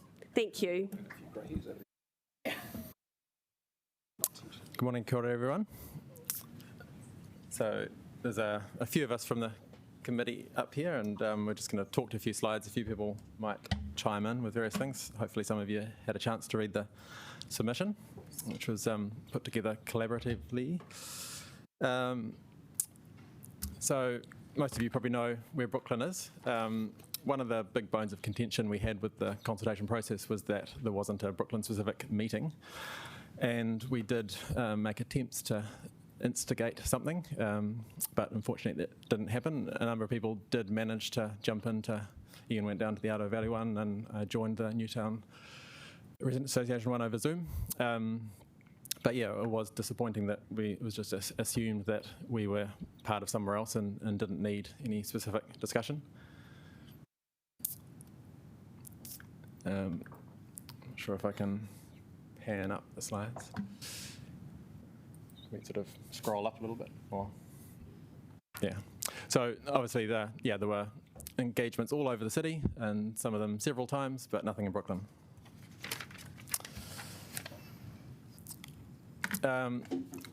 Another concern was generally we've been calling out for character and heritage assessments in Brooklyn Village for about 20 years. And there are a few notable and noted buildings, but generally, very little attention has been paid to it. And some good examples of historic buildings have been lost in that time and replaced with considerably lesser quality, unfortunately. And so we feel like something like a spatial plan could be an opportunity for a community to work collaboratively with the council to identify what is special about the place and what needs to be retained. And there are a number of fine examples of character within the suburb. Some of them are listed and some of them aren't. And all of these, bar the current play centre at the top right, would be zoned 4-storey and without any pre-1930 character protection. There's a chance that this sort of quality of building could be lost from the community. And we also felt that it was a shame that it was quite a blunt planning tool that was basically just building heights. At the moment, we don't have any public space. We've got a bus turnaround. And something like a spatial plan, again, could be an opportunity for a proper engagement about how to improve outer suburb centres and do some placemaking and some sort of visioning exercise, which hasn't taken place. So, this is the kind of blunt level that the community was presented with, just some big lumps of height zoning. And so the blue here is the 4-storey opportunity identified in the spatial plan. And you can see the sort of little bit of shading from the 1- and 2-storey buildings on the street at the moment, the street and the footpath being the only public space that exists. And then you can see the sort of shading that might happen if that height is suddenly imposed on the village. So I'll hand over to Ian, who's got a few more notes. Yes, I just want to reiterate the points that Sam's made. The consultation process wasn't adequate, and recently we did a consultation on the cycleway for Brooklyn, and we distributed information to 5,000 homes in Brooklyn, and we got a large number of responses, and we got a great level of community engagement through that. But this one, no, right? We need an opportunity to have that consultation process conducted for the impact of people in Brooklyn. The availability of the information was a concern also, because you could go to the local library and see the spatial plan there, but if you wanted to take the paper away, you were told, no, that's a reference copy, and if you want a copy, you have to make your own. And really, it was a deterrent to engaging with people properly, I guess some folks would just go away with unsatisfied visit, and so we think that that approach could be improved upon in the future. And the lack of amenity details, I could say the pepper potted pocket parks plan, please. If you say it quickly, say it again. Pepper potted pocket parks plan, please. And other amenity details haven't been provided, and the library is a concern in Brooklyn as well, and so we expect an opportunity to have the community engagement and get some go forward on these kind of essential amenity features. And we're supporting the other comments that have been made by other groups this morning as well, in terms of the climate change considerations and the affordability and all that. But the specific Brooklyn issues are around our consultation, our heritage assessment, and the detail that is actually missing from the spatial plan at the moment. So open for questions now. Great, thank you. We have Councillor Pennant. Thank you for that. That was really helpful. So you two, given your various professions, I just wanted to understand, are you happy with having some you want some character protection, but you also think if you've got enough density, you can buy some, build some more affordable houses. Is that what people will buy, Carl? And, you know, how do you design for it to protect any character whilst allowing for some change? Sam? Start. I mean, I think there's potential for quality and character at any point in history, including now. And so, you know, we shouldn't just assume that everything old is good and should be saved. But having said that, the current district plan rules, you know, offer very little to control what the market might deliver in terms of quality. And there's lots of mechanisms that could be introduced, and there's lots of examples. You know, both Auckland and Melbourne have many examples of how to instigate good quality outcomes. Yeah, and if I may as well, and separate from the Residents Association, I work for a real estate company. Define affordable, and we'll be here for another couple of weeks. The reality is we're a very constrained city with very little space, so comparisons with the likes of Melbourne and Auckland are a little bit interesting.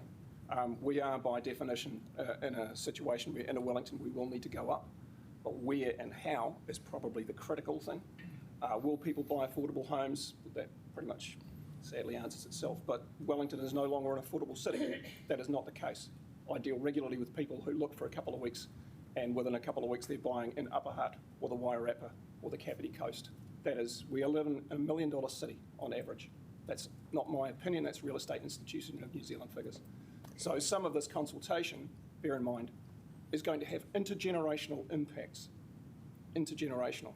So the consultation period, I'm sorry, is laughable for such a serious issue. Now, appreciating this has been driven by central government, there needs to be good, reasonable planning, because as Sam indicated with some of the examples we have in Brooklyn, admittedly some older buildings requiring huge earthquake strengthening, which the council is well aware of, with a certain instance going on currently in Mount Cook/Newtown. That may or may not be viable, but we also have examples of horrible developer-driven developments, and you will be picking up the pieces because that developer is gone like dust in the wind. We also have some reasonable developments that are going in the greater Brooklyn area, some better than others, but compliant with healthy homes, a whole range of, you know, double glazing, decent homes, but they're not going to be cheap because there are no such thing in Wellington anymore. Councillor Foon has a partai. So I don't know where to start with Brooklyn, the layout, and you know what the way you looked at the public space. So I guess just two questions on your submission. The heritage assessment, I'm not sure of the process, but have you been asking Wellington City Council for that? Okay. And then in terms of public space. I guess going forward, we've got a long way to go with this process, and I appreciate what you're saying, Carl. What does more public space look like to you in Brooklyn? What are the opportunities you've got there? Well, there is currently some poor quality single story retail. It would take money, but ideally the council would take an opportunity, either approaching a current owner or when something came on the market, and get hold of some land. There's some great big bits of land like the fire station that's probably not going to be given up.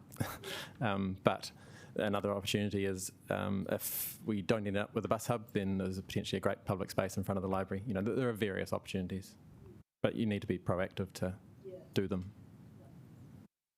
And on that note, if again there's changes with the bus service, then probably the Wellington City Council needs to be more proactive in dealing directly with the Wellington Regional Council, because often, I know, Sean, over a beer we talked, there is that overlap. Okay.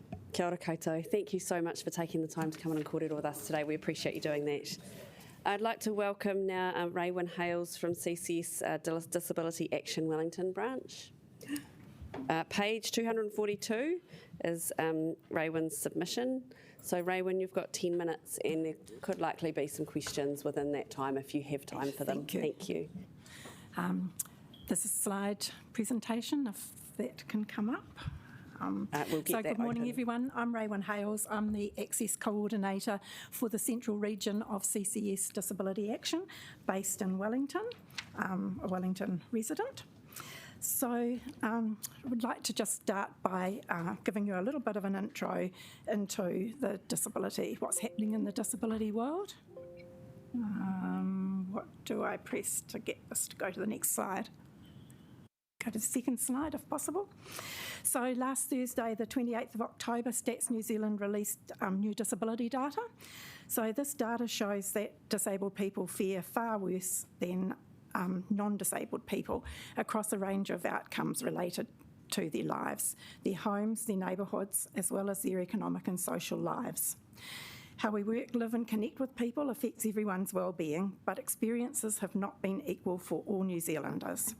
And the disability data shows that disabled people are more likely to have worse outcomes than non-disabled across many aspects of life, and this is often more pronounced for people in the under 65 age group. So the spatial plan is really integral to the well-being of people with impairments because it is making massive proposed changes to the city. So next slide. So disabled people find it difficult to access key public facilities such as doctor, supermarket, public parks and green spaces, public transport. So the blue blocks are disabled people and the yellow blocks are the non-disabled.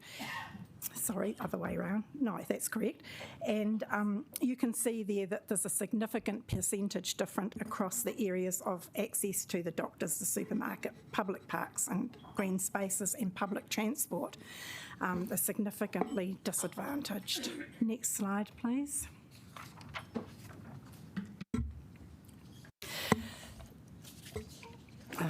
Is the one before that? Sorry. No? Okay. So I'll just hold it there for a minute. So does the spatial plan deliver for disabled people? Does it provide equality or equity? And does it leave no one behind? The spatial plan of proposed housing intensification takes away the choice for a lot of people. It assumes that people will always be able to manage in multi-level access. And I guess 2020 has given us many lessons on the impact of isolation, compounded with the digital divide, and a positive affirmation of the value of outdoor spaces. To meet the needs of all citizens, we'd like to see the spatial plan identify stronger connections to localised services. The 5 goals of resilient, inclusive, connected, vibrant, prosperous and greener are of course all desirable. The work is in applying this to all people. The plan asks us to take a great leap of faith. The leap of faith is that the unitary and long-term plans will provide the structure for the gaps. We would like to see universal design and the accessible journey be high-level aspirations of the spatial plan. Intensification of housing proposes 3-level walk-ups and few, if any, access requirements. This takes away the living choice from a percentage of our population, of the elderly, of people with young families and disabled.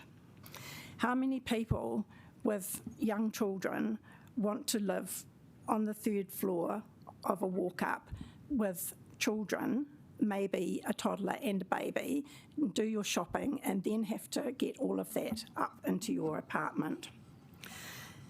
These are gaps that we see that will affect not only disabled people, but a percentage of quite a large percentage of our population. In the aspect of transport, with parking no longer required in new developments, the demand for fully accessible transport systems will increase.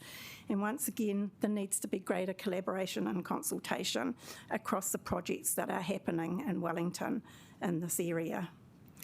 The provision of core services of 3 waters, education and transport rely on these partnerships outside of Wellington City Council. So how big is the leap of faith that we're being asked to make?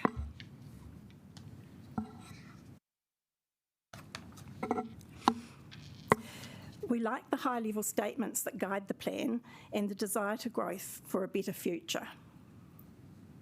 We'd like to see high-level aspirational statements that link directly to 3 waters, accessibility, universal design, education from preschool to college, and climate change included in the spatial plan in a much more visible way.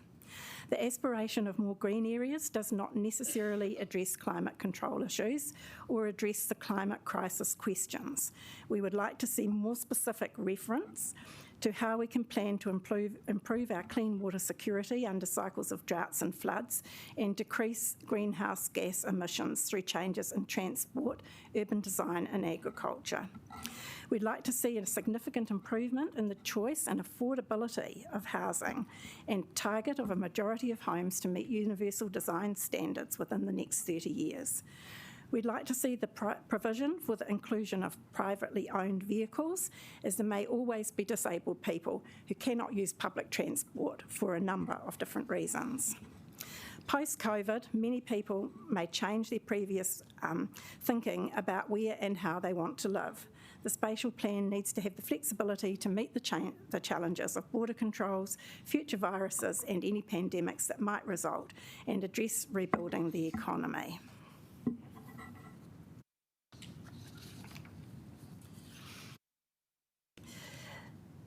The suburban centres will need to be improved.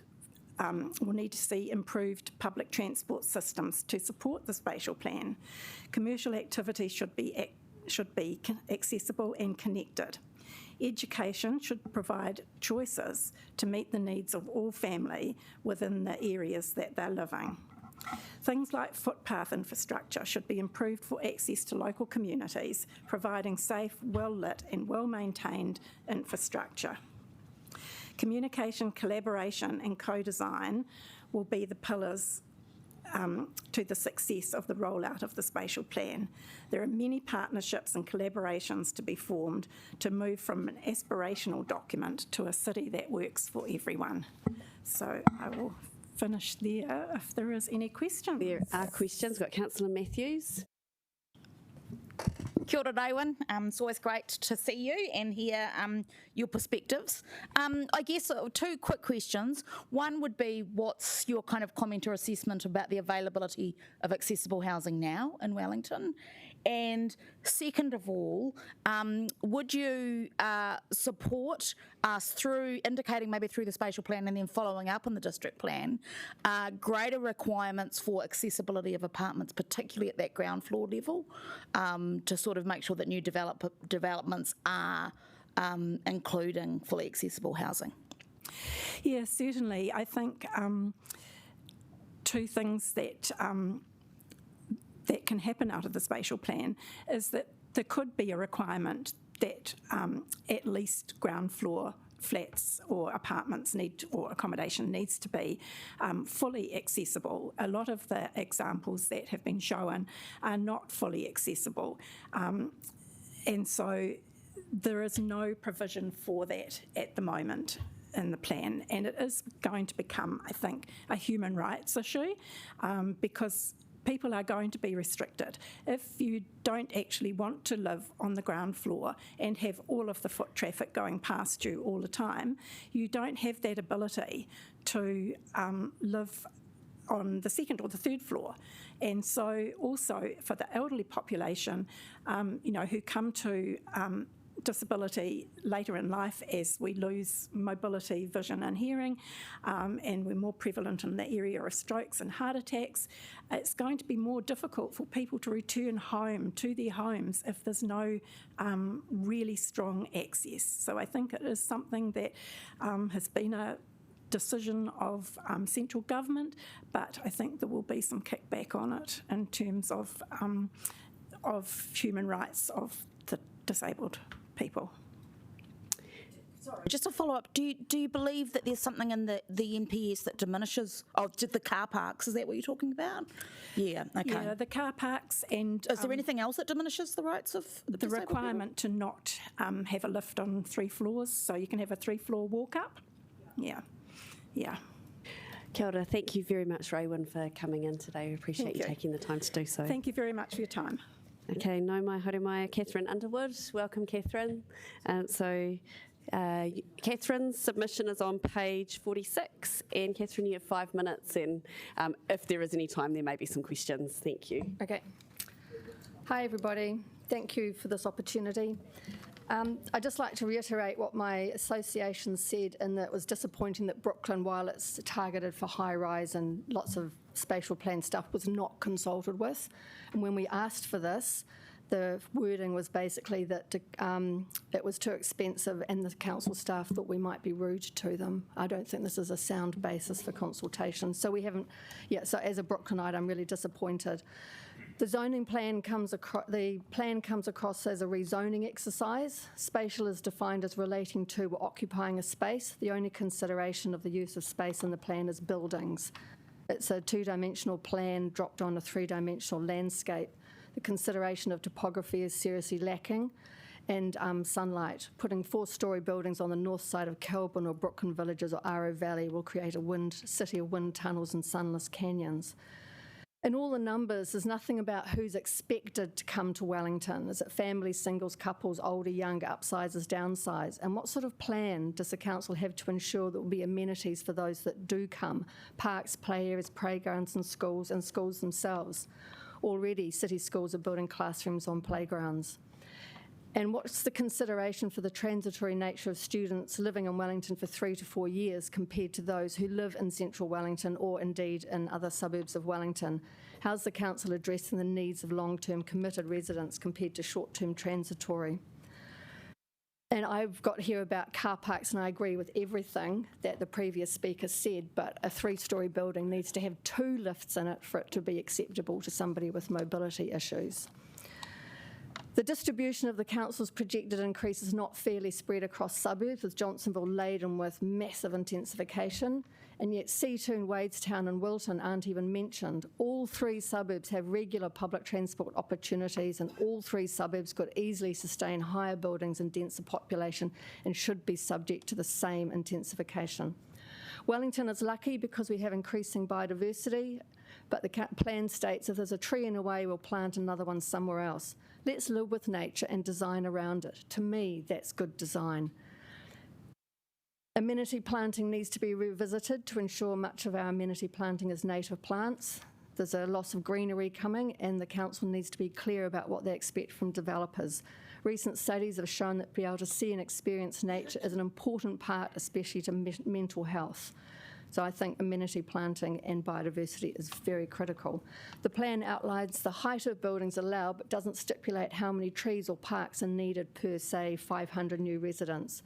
There should be as much detail for this as there is for buildings. There's a vague mention of streetscapes, but that's it, vague. A review of protected trees in Wellington is needed. Currently, half the protected heritage trees are exotic, like oaks, Norfolk pines and plane trees, and while I quite like some of them, we need to think of our own heritage. A total review of existing and new view shafts is needed. The plan will destroy anything that isn't protected. something of an intrinsic nature in Wellington is the view of houses nestled on steep slopes.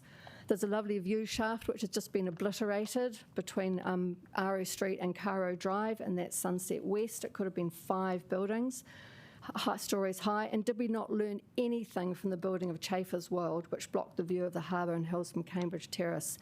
And I am totally against the removal of character areas. When does an old building get so old it is no longer judged to be character? Who is the council to decide this? The proposed spatial plan completely destroys any character that currently exists, and I'd like a heritage character assessment done of Brooklyn. And a good start would be made by getting rid of the car park companies in Cambridge and Kent Terrace. This is a time to create a great plan. This one is wrong on so many levels. It's a chance to think about climate change, nature, living spaces, accessibility and getting around. Where are the green roofs on buildings, the green walls? Where's the requirement for solar power communities? Where's the blue sky thinking? Where is the thinking outside the square and being courageous in design? And I would just like to finish by, this is also a black and yellow bird and it needs your vote. It's a hoi-ho. Yeah, it's either stitch bird might be, yeah, anyway, there you go. Oh, kia ora. Well, thank you, Catherine, for coming and taking the time to come and talk with us today. We appreciate you doing that. Yeah. Okay, and now, councillors, we've come to our lunch break, and we will be back here at 12:35. Enjoy your break. Kia ora.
All right, councillors, so welcome back. Hope everybody's had a good break. We'll get underway quickly. So I'd like to welcome Tracy White. Know my Tracy, thank you for coming in. So Tracy, you've got 5 minutes, and if there is any time within that, there might be some questions. Kia ora. Thank you for giving me this opportunity. Can you hear me? Yes. Yeah, I've got 5 minutes and I've written stuff down so I can make it quick. By way of introduction, I live in Kandala. I have lived in my only one house for the whole time. I don't own property. I just, I'm not directly affected by the purple, but I do live in that community, and it's quite, yeah. So anyway, so I'll just read. This is a massive generational change, what you're proposing, to look and the feel of Wellington City, and the significant changes to Johnsonville, Kandala, Ngaio and Crofton Downs in particular, which I think have been lost in translation. This is significantly different to what has been proposed before, and it is way more significant to the changes being talked about in the inner city areas, in the sense of the purple that is gone, which is 6-storey buildings, basically from Johnsonville to Crofton Downs. And I think I sort of liken it, it's like a managed retreat. If you think about what managed retreat means to people, it is a whole change in their psyche in terms of we're replacing one sort of amenity with another sort of amenity. And that's very clear from the MPS. So, you know, I understand that. This is significant, I would also change development patterns in these areas substantially from other outer residential areas in Wellington City. Done poorly, it won't be good, and it has implications on schools, sports facilities, open space requirements, not to mention infrastructure, stormwater, roading, cycling, walking, you name it. I'm particularly concerned on 2 points. The information circulated by Wellington City Council says decisions affecting heights, those 6-storey heights, are outside of the hands of Wellington City Council, and elected members seem to be unaware of this because that was reported in the paper. And site visits were undertaken very late in Kandala, and I did not see many of you there in those site visits. I might be wrong. There is no doubt that the MPS is very different from previous planning direction, particularly around existing amenity protection. And the removal of all car parks. So that's obviously going to have a huge change on patterns of development. There is no doubt the MPS is very different. However, it does encourage councils to work together with infrastructure providers and the development sector, and I would encourage regionally. You will be preparing lots of plans and strategies, and if you read that MPS, it's just so different to what you do now, which I'm not sure, I'm not even sure what it would cover, what it would look like. And I'm not sure that your organisation or this organisation will have to change into some sort of urban regeneration organisation to deliver some of this stuff. However, and to deliver it well, I'm thinking of those 2 buildings in Thorndon that were built in the 60s, which sit so out of character with everything else. However, I think, well, I see that you have to do a car parking plan. You know, as a cyclist, I hope that you think about how no car parking for residential buildings is going to affect people who walk and cycle, because people will not turn up in Kandala without a car. They might eventually, but they're not going to. So some provision for safe cycling and walking has to be made on those narrow streets. And I've been waiting a long time for that to happen. Anyway, I think there's more decision-making ability for Wellington City than you are indicating, and I understand that not all councils have interpreted the NPS on urban development in the way Wellington City Council have. I think you have a more discretion than the preliminary statements in the public are indicating. I think the plans for 6-storey apartments in Johnsonville, Kandala, Ngaio, Crofton Downs hinge on 2 decisions: the interpretation of a rapid transport service and its applicability to the Johnsonville line, and the walking definition of 5 to 10 minutes away from the Johnsonville line, which is why you get that length from Johnsonville all the way through to Crofton Downs, with purple going quite deep into those suburbs. The MPS does not talk about, the policy 3 of the MPS does not talk about 5 or 10 minutes. That's something you've imposed. It talks about walking distance. It talks about the centres, and who knows what a metropolitan centre is, because if that's Kandala and Ngaio and Crofton Downs, well, good. I look forward to more metropolitan services.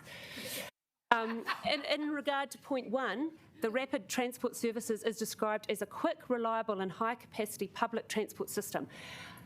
you just need to check the feasibility of this definition, as Wellington City have applied this to the Johnsonville line, as opposed to the double-tracked main lines to Kapiti and Hutt Valley.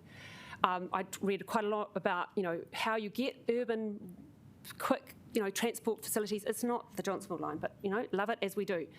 And the ability of the line to meet the demands of growth indicated in the indicative WCC plans, is this practical, feasible, and does it really meet the tests outlined in the NPS?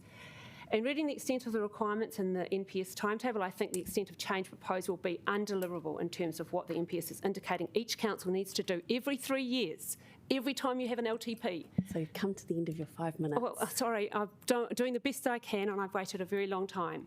Yeah, well, your time was it. You started at the time that you were designated. So and we do have to allow it to be... I've got about 2 minutes. Oh, I think we will have to stop that there, because otherwise, if we do 2 extra minutes for everybody, then it does go on. So I guess in the end, I just think I can give you this. Yes, I can, yes, and I just absolutely. think the fact that I've written this down and done all this stuff. It's so important that you hear everyone's voice, and that you don't just take it is a done deal, that you have to do what it says in the NPS. And boy, do you need to put some more stuff out there. And thank you so much for coming in and taking that time. It is important that we hear from people, but it is important that we are fair. Yep. Yeah. So thank you so much, Tracy. That's all right. We really appreciate it. Sorry, can you just? Can I get that off someone, and I'll just send it? Yeah, the Democracy Services. If you send it through to them, I'll just check over and then they can send it through. Thank you so much, Tracy. Appreciate that. All right, kia ora.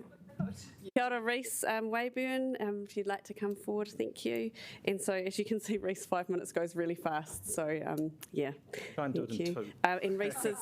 Get you some time back. Reese's page number is 257 for a submission. Thank you. Look, thanks for the opportunity to have a chat.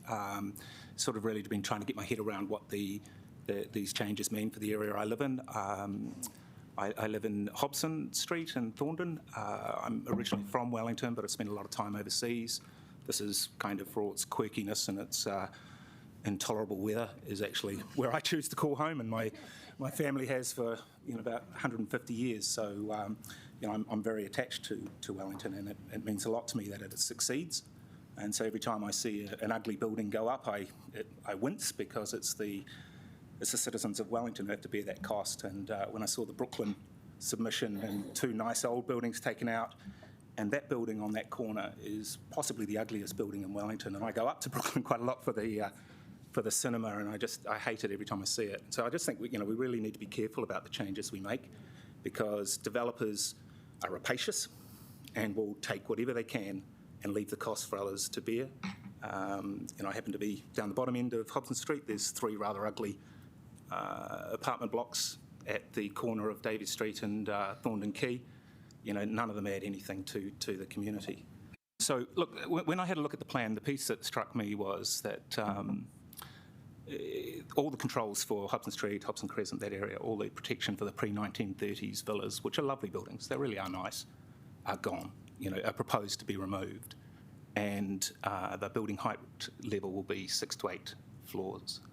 I live there. These houses are being taken over by families, young families, out of what was previously rental accommodation, no heating, no insulation, 30 years deferred maintenance. It was pretty ugly, but all the houses that are those pre-1930s villas, people are making a hell of a lot of effort to build a nice area for their families. And I just think the idea that you get to a point where someone can come down and knock down a nice building, a 1930s piece of our heritage, and build an 8-storey apartment block right up to the fence.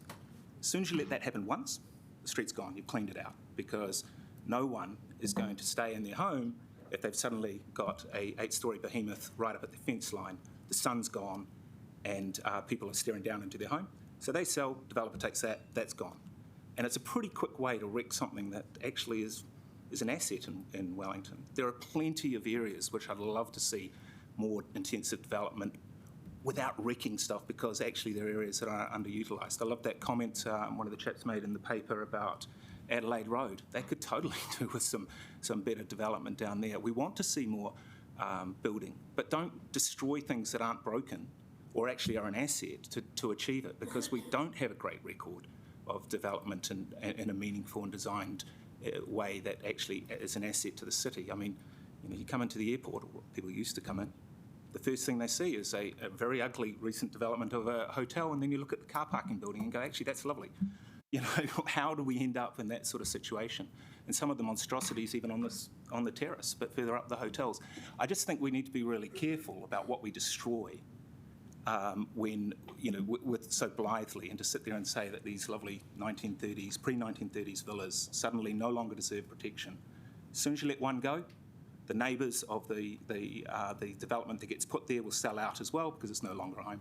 And you just clean it out. What took 100 years plus of tradition, cleaned out in a matter of a few years because of the unintended consequences, I guess. But I just finish by saying I really believe we need development in areas. I mean, like I look at Tiaro as I drive through, it can certainly go higher. This is not the end of the line that we've reached in terms of finding space for people. If we talk 50, the 80,000, actually I believe it was more like the 50 to 80,000 projected for 30 years. It's a couple of thousand people a year. It's not beyond the wit of us as a community to build for 2,000 people a year across Wellington. It's not like we're congested like Hong Kong. We've got options. So, I just really would like to see a bit of consideration about the stuff that actually we've got that works and not wreck it. Thank you. Thank you. We've got time for one question. Mayor Foster. Yep, thanks, Reece. Just a question there was just in terms of trying to get good quality of new building. I just wondered if you had any thoughts about how that could best be done. Yeah, why don't we have something? I believe in San Francisco they have a requirement that no building will be in the central area, I believe, will be built without architectural merit. I mean, we just so who decides we've got to that? lift the game. My question. We've got to lift the game. I mean, I have friends who come from overseas. Before back in the good old days when people could actually travel, and they were shocked by how beautiful the harbour and the hills were, but how shoddy a lot of the buildings we've allowed to be built in the central city are, and it's embarrassing. Kia ora. Thank you, Reece. Thank you very much for coming into kōrero with us. We appreciate you taking the time. I'd like to welcome Reece Phillips, who is going to come and speak on behalf of Matthew Pankhurst first, and then Reece is then going to do a submission straight after on his you'll be all own behalf. Out, I imagine. Yeah. We assume that you're not going to repeat it two times over. It'll be one will be different. No, I'm not. Cool. Thank you. For those who don't know, I'm actually a resource management planner. I've been lodging resource consents for these monstrosities of buildings that people are talking about since about 2004. Mayor Foster's been on several committees when I've been in front of him making decisions on those applications. Did most of the development up around Woodridge for about 12 years, all of the greenfield development up there. So, first submission on behalf of Matthew Pankhurst. He owns 94 Britomart Street. He also owns 92 Britomart Street, which wasn't put in the submission. We've just recently gained a resource consent approval for a new building on the back of number 92. And when the draft spatial plan came out, I just started looking at it for clients just to see what the relevant zonings were. I'd like to make the comment that the maps don't zoom in far enough. When you're sitting there trying to pick out an individual property, it's actually quite difficult to tell which side of the line is, but eventually worked out that his property at 84 Britomart Street, which currently the Wellington Steel building, it's a small-scale metal fabrication business. It's got a large industrial building on the back, and on the front there's a little prefab kind of office / tea rooms at the front, and the rest of the site's all covered in car parks. Is actually within the pre-1930s rules, or the proposed pre-1930s rules. Brooklyn has a little bit of a carve-out in the middle of it. The pre-1930s rules don't apply to the property to the west, which is 96 Britomart Street, which is a mechanics repair shop. Doesn't apply to the property to the north, which is, call it the apartments, Palmev Apartments, one of our leaky buildings. And then it doesn't apply to the buildings either side of the main road there. And obviously that's because council wants that area to develop. So effectively all my client wants is the boundary moved and 94 Britomart Street shifted so that the pre-1930s rules don't apply. It doesn't have a pre-1930s building on it. Doesn't see that it should apply. So that was it. Nothing major. Are there any questions to that particular submission, councillors? Seems very clear. Relatively Councillor Boone. Yes. Kia ora. I've spent a few years wandering up and down Britomart Street. Can you describe, so you're saying that's the same developer through all of those new buildings of apartments through that? No, they're different developers. Different, but yeah, okay. Recently, there's a new development going in on the western side of Britomart Street. It's got orange louvers on the front of it. It's on the corner of Post Office Avenue. Yes. Did the consent for that. Yep. And I'm doing the consent for this one. Just granted the consent at 92. So they're putting a modern house on the back, but you can't see it from anywhere. You can't see it from the street or anything. So. What is your experience with the developers? And I know this is a generalisation and possibly, you've got to be confidential, but we're hearing a lot about the big bad developer.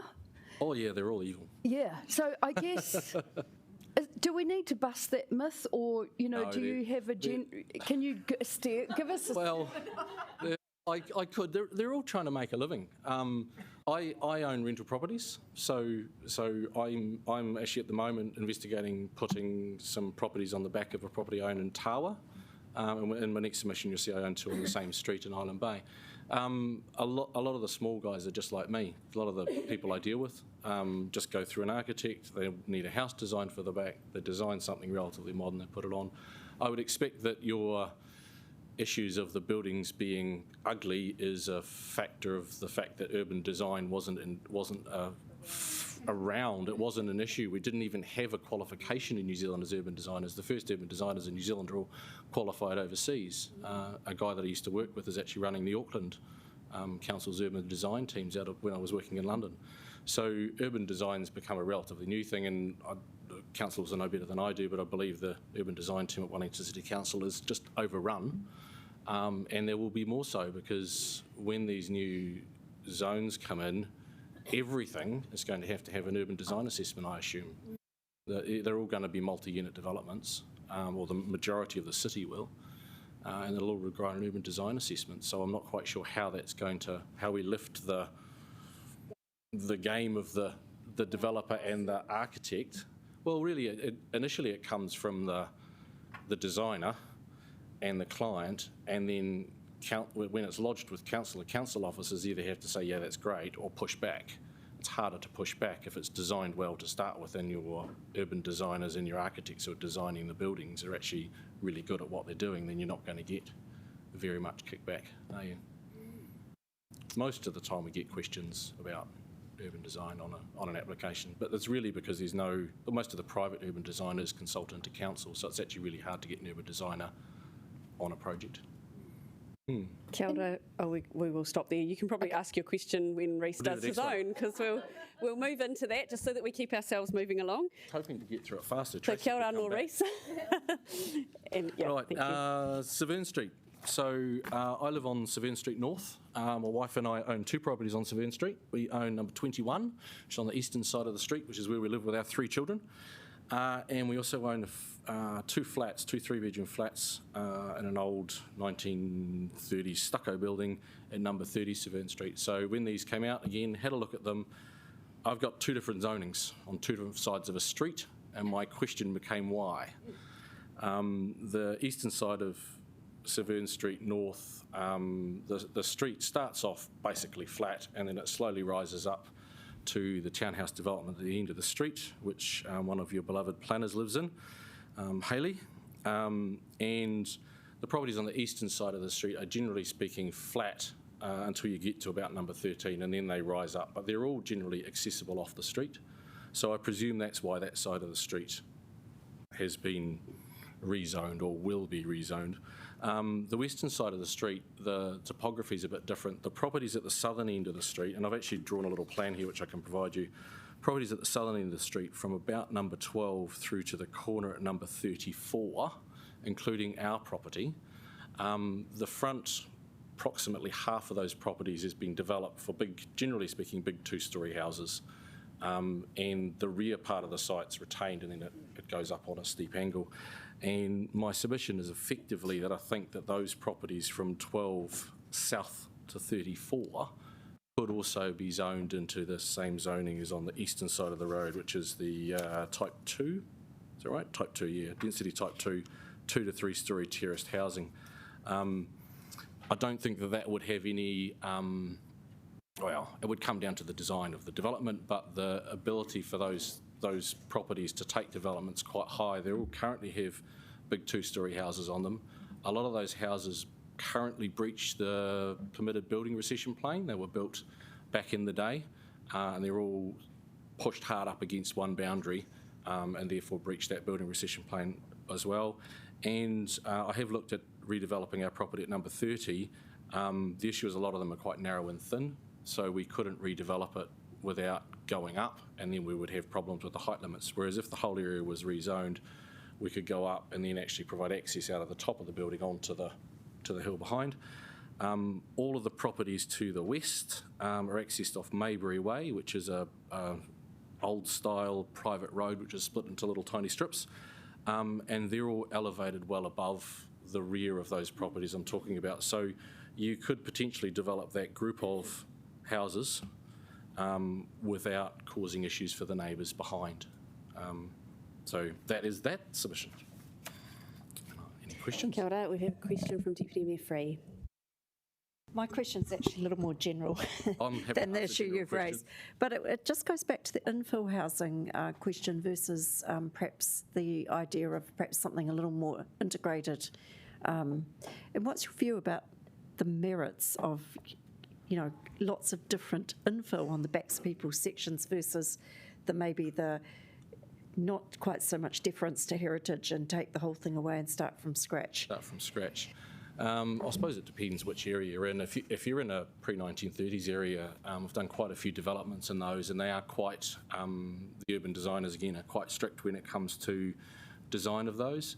From a financial perspective, at the moment, with the way property prices are, most of the developers I work with are finding it really, really difficult to buy land at a reasonable price to develop. So they're looking at properties that they can knock down the existing house on and rebuild. They're not looking at putting a couple of houses in a backyard anymore.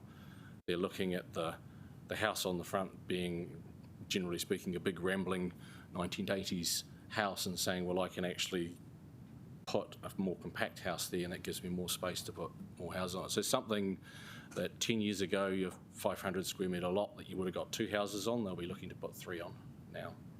Yeah. Councillor Phone. Just a quick question.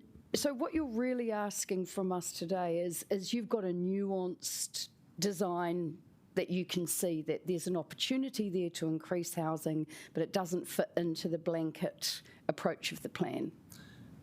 Don't quite get the question. So, are you suggesting you've got a suggestion that's a nuanced, or it's applicable to the geographical situation? Yeah, particularly to that situation. Yeah, exactly. Yeah. So what you're asking really is, can there be flexibility in the plan to apply a nuanced approach? Yeah. Well, typically, I'm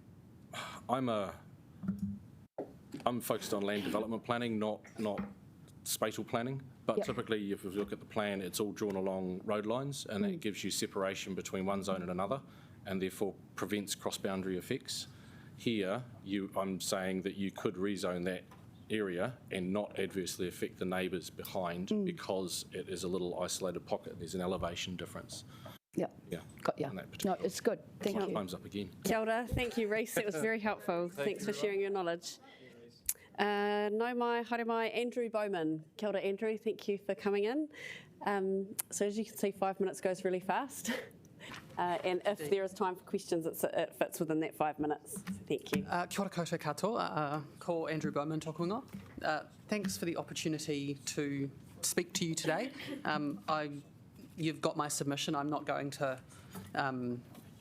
I'll talk to what I think are the key points of the submission, and then maybe we'll have some time for questions. I think I'll be quite fast. I don't think the evidence supports the proposals that you've put forward. The statistics, the growth numbers don't support the intensity of development that you're proposing across the entire city. The Boffa-Miskell character report has identified that something like 90%, sorry, I should have said I live in Mount Victoria, so I'm pretty focused on Mount Victoria, but I think there's some pretty applicable statements across all of those pre-30s suburbs. That Boffa-Miskel report said that something like 90% of the houses, pre-30s houses in Mount Vic, contribute or are a primary contributor or make a contribution to the character of that suburb, and yet the proposed areas of the I think they're called the sub-areas or sub-character areas, only cover about 45% of those properties. I don't think that those proposals stack up based on the evidence that you've got. A lot of the character that Boffa-Miskel identify in that report, you've gone and asked people who have expertise in this space to identify areas of importance. They've identified large areas of importance that then just aren't covered. And then, of course, there's that really odd situation where touch and AV is keys. And it just doesn't make sense. I don't have confidence in those sub-areas and how they excluded, and yet it's completely surrounded by character property evidence that's been presented. Talking to the growth numbers, the growth, the process that's gone through where officers have dribbled out more information across time through the submission process after people would already have put their submissions in to then massively decrease the numbers that are expected to be accommodated within a suburb. I just don't think that process stacks up. I don't think it would survive a judicial review. I think it needs to be completely reconsidered. My other key point is that the lack of development feasibility consideration just makes no sense to me. I don't think it makes sense to propose that the entire suburb of Mount Victoria should be open to redevelopment when you've not considered, there doesn't seem to have been any consideration of the fact that Mount Victoria is covered with really small, narrow sections. So the feasibility of actually delivering more intense development there, it just doesn't exist. The land is expensive and it's narrow. It's owned by lots of different people. It's just not going to happen to drive density, which is what this proposal is about. So the proposals don't respond to the evidence that's been presented. And what I think will actually happen is that people will just buy properties that, buy pre-30s houses that they can now demolish. They can't densify the site because it's too narrow. They'll just build a glass and steel box for their affluent family and will end up with the loss of character and no increase in density. So I just think it's fundamentally the wrong policy to have proposed for that suburb and for those sorts of situations. I think there seems to also be some underlying assumptions that intensification will happen anywhere and that you've got this competitive land market, and so by creating as much possibility to densify as possible across the whole city, you'll create this competitive market where developers will rush to develop their sites, and that will drive the price of housing down. But these sites they're not all the same. It's not a perfectly competitive market, and so once again that will just result, I did an example, like a 500 square metre site on Taranaki Street is not the same as 3 contiguous 170 square metre sites in Mount Victoria. Like the development feasibility is completely different, and so the competitive market is not going to deliver intensity in Mount Victoria where you've got those divisions of sections that are in different ownership, different titles. So the policy will just result in the loss of character and no increase in density. Kia ora, Councillor Rush has a partai. Thanks, Andrew. I got excited when you mentioned judicial review. I'm just wondering, are you a lawyer? Have you had some sort of experience? I'm a policy analyst, okay. but a bit of a bush planner. So you're familiar with it, I've redeveloped 2 houses in Mount Victoria, pre-30s houses that I got a resource consent to demolish. But I built a character property, and the only reason I demolished was because they were shoddy, cold, run down. I thought I could renovate it, and I couldn't. And so building a cottage for the first one at 63 Brougham Street, that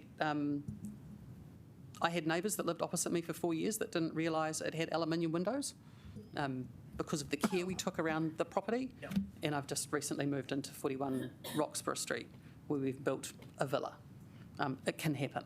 Nice. Kia ora. Thank you. Kia ora, Andrew. Thank you for taking the time to come and kōrero with us. Thanks very much. I appreciate that. So now I'd like to welcome Tim Grafton from Insurance Council of New Zealand. Tim is joining us on Zoom. Sorry, kia ora, Tim. It looks like we've got Nick maybe as well. Kia ora.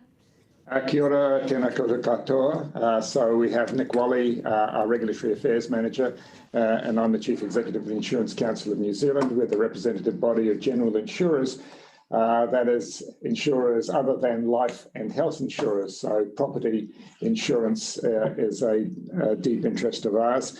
Thank you for being willing to listen to us talk to our submission. I won't dwell on it, I'll take it as read, but I just want to highlight that we commend the Council for taking a long view around the planning of the city and how that will play out over the decades ahead. Insurers take a long view as well, and particularly with respect to the natural hazard risks that the city faces, primarily seismic and flood sea level rise issues. So our submission really is designed to provide an insurance perspective to assist the council make the decisions around the long-term planning for the city. Risk management is typically done across 4 different ways: the avoidance of risk, the control of risk, the transfer of risk to insurers, and the acceptance of risk. And so there will be different ways in which those risks are managed over time. And in that context, it's important that the council consider where construction will take place and how construction will take place, particularly around the standards of construction, if that is going to take place in riskier areas of the city, which itself is already a higher risk seismic area. So what we want to draw your attention to are some of the experiences that we had out of the Canterbury and Kaikoura earthquakes, which help inform our views. So there's been a lot of information that has come out around soft soils, liquefaction, and the impacts of an earthquake under those soil type conditions, which can have significant impacts on structures. As the council will be only too well aware, in the CBD area, there is a large amount of construction that has taken place over many, many decades on soft soils, and they will be subject to liquefaction. And also over time, because you are taking a long view, as sea level rises, and that is inevitable, the extent to which it rises is uncertain, but it will rise, then the water table will also come closer to the surface, which will amplify flooding and liquefaction issues. One of our experiences out of the Canterbury earthquakes was around hillside properties. So hillside properties present numerous challenges after an earthquake. If you want to rebuild or you want to remediate properties on a hillside, often as you go down the hillside, the contingency of being able to address one property will depend on the extent to which other properties above it are safe. So a lot of interdependencies occur on hillsides, and hillsides are also costlier areas to rebuild on. I don't need to remind you, but in Christchurch, within the 4 Avenues area, over 1,000 commercial properties were demolished, and the red zone denied access to the CBD for 2.5 years. So that is a very real prospect for Wellington City in the event of a catastrophic earthquake. And it is not a question of if that will happen, it's just a question of when that will happen. And that is quite conceivable in the course of the next several decades. So it is important to apply that lens. We just want to turn briefly to building standards. So the NBS, the new building standard, is a life safety risk. It does not reflect the extent of resilience in a structure, and certainly it is not a factor that is given any priority by an insurer in rating and assessing the risk of a structure. We are far more concerned in the soil type beneath the structure, the type of structure, the height of the structure, and the materials that the structure is built of. So that is an issue. We also have concerns about what we believe will be fairly systemic non-compliance of the installation of non-structural seismic restraints. These are the restraints above your ceiling cavity where you sit today. There will be air conditioning, ducting, water piping, sprinkler systems, electrical and telecommunications cables. These failures cost significant amounts and can pose life safety risks in an earthquake. Multi-unit buildings and cross-lease properties in the city. These are issues that lead to complexity at the time of recovery, where individual unit holders are required to all agree to all aspects of a remediation and recovery. That is extremely challenging at a time when there will be different insurers, uninsured people across properties. And then, of course, in a city which has gas reticulation, fire following earthquake is a common occurrence, and therefore that is another risk around consideration of planning for the city. I'll hold it there because there may be some questions, but the rest of our submission I take as read. Kia ora, thank you. There are quite a few questions, so we'll get into it quickly. Mayor Foster. Yeah, two quick questions. Tim, nice to see you there. The first one of those is the way in which insurance is going to occur, not occur, be withdrawn, etc., in respect of properties which might be affected by sea level rise. And the second question is just in terms of seismic strengthening. There have been quite a number of people, building owners and developers who have said, look, I'm base isolating, I'm doing all the right things, but I don't get a significant reduction in my insurance premium. So that issue about that's not an issue about life safety, it's an issue about the building being sorted, but still not getting a lot of benefit. So comment on those two, please. Okay then, so the second question is warrants a longer answer. And I'm very happy to follow up separately to give this because it does require a lot of detail. But essentially, when so Wellington City really determines about over 50% of the reinsurance costs for New Zealand. So Wellington City is an absolute pivotal point on that. And when reinsurers look at Wellington City, they're looking at the totality of the properties in Wellington City. Also, if you're taking to market a base isolated building, that should get some recognition. But overall, if you're taking the Wellington portfolio to the reinsurance market, it is looking at the complete blend that you have presenting, which will include higher risks such as older buildings, soft soil buildings, and more vulnerable buildings. Also in the reinsurance market, particularly now as a result of COVID, there is a hardening of the reinsurance market globally, and that is also bringing its impact to bear. And if you're looking over the longer term, the issues around how reinsurance view risks and higher risk areas will also be considerations in play. Mayor, I can't remember the first question, but I'll do that. The first one was the way in which you treat sea level rise in terms of insuring or not insuring coastal properties. Yeah, so sea level rise is a foreseen event, inevitable and not accidental or unforeseen. So from an insurance perspective, sea level rise is not an insurable event.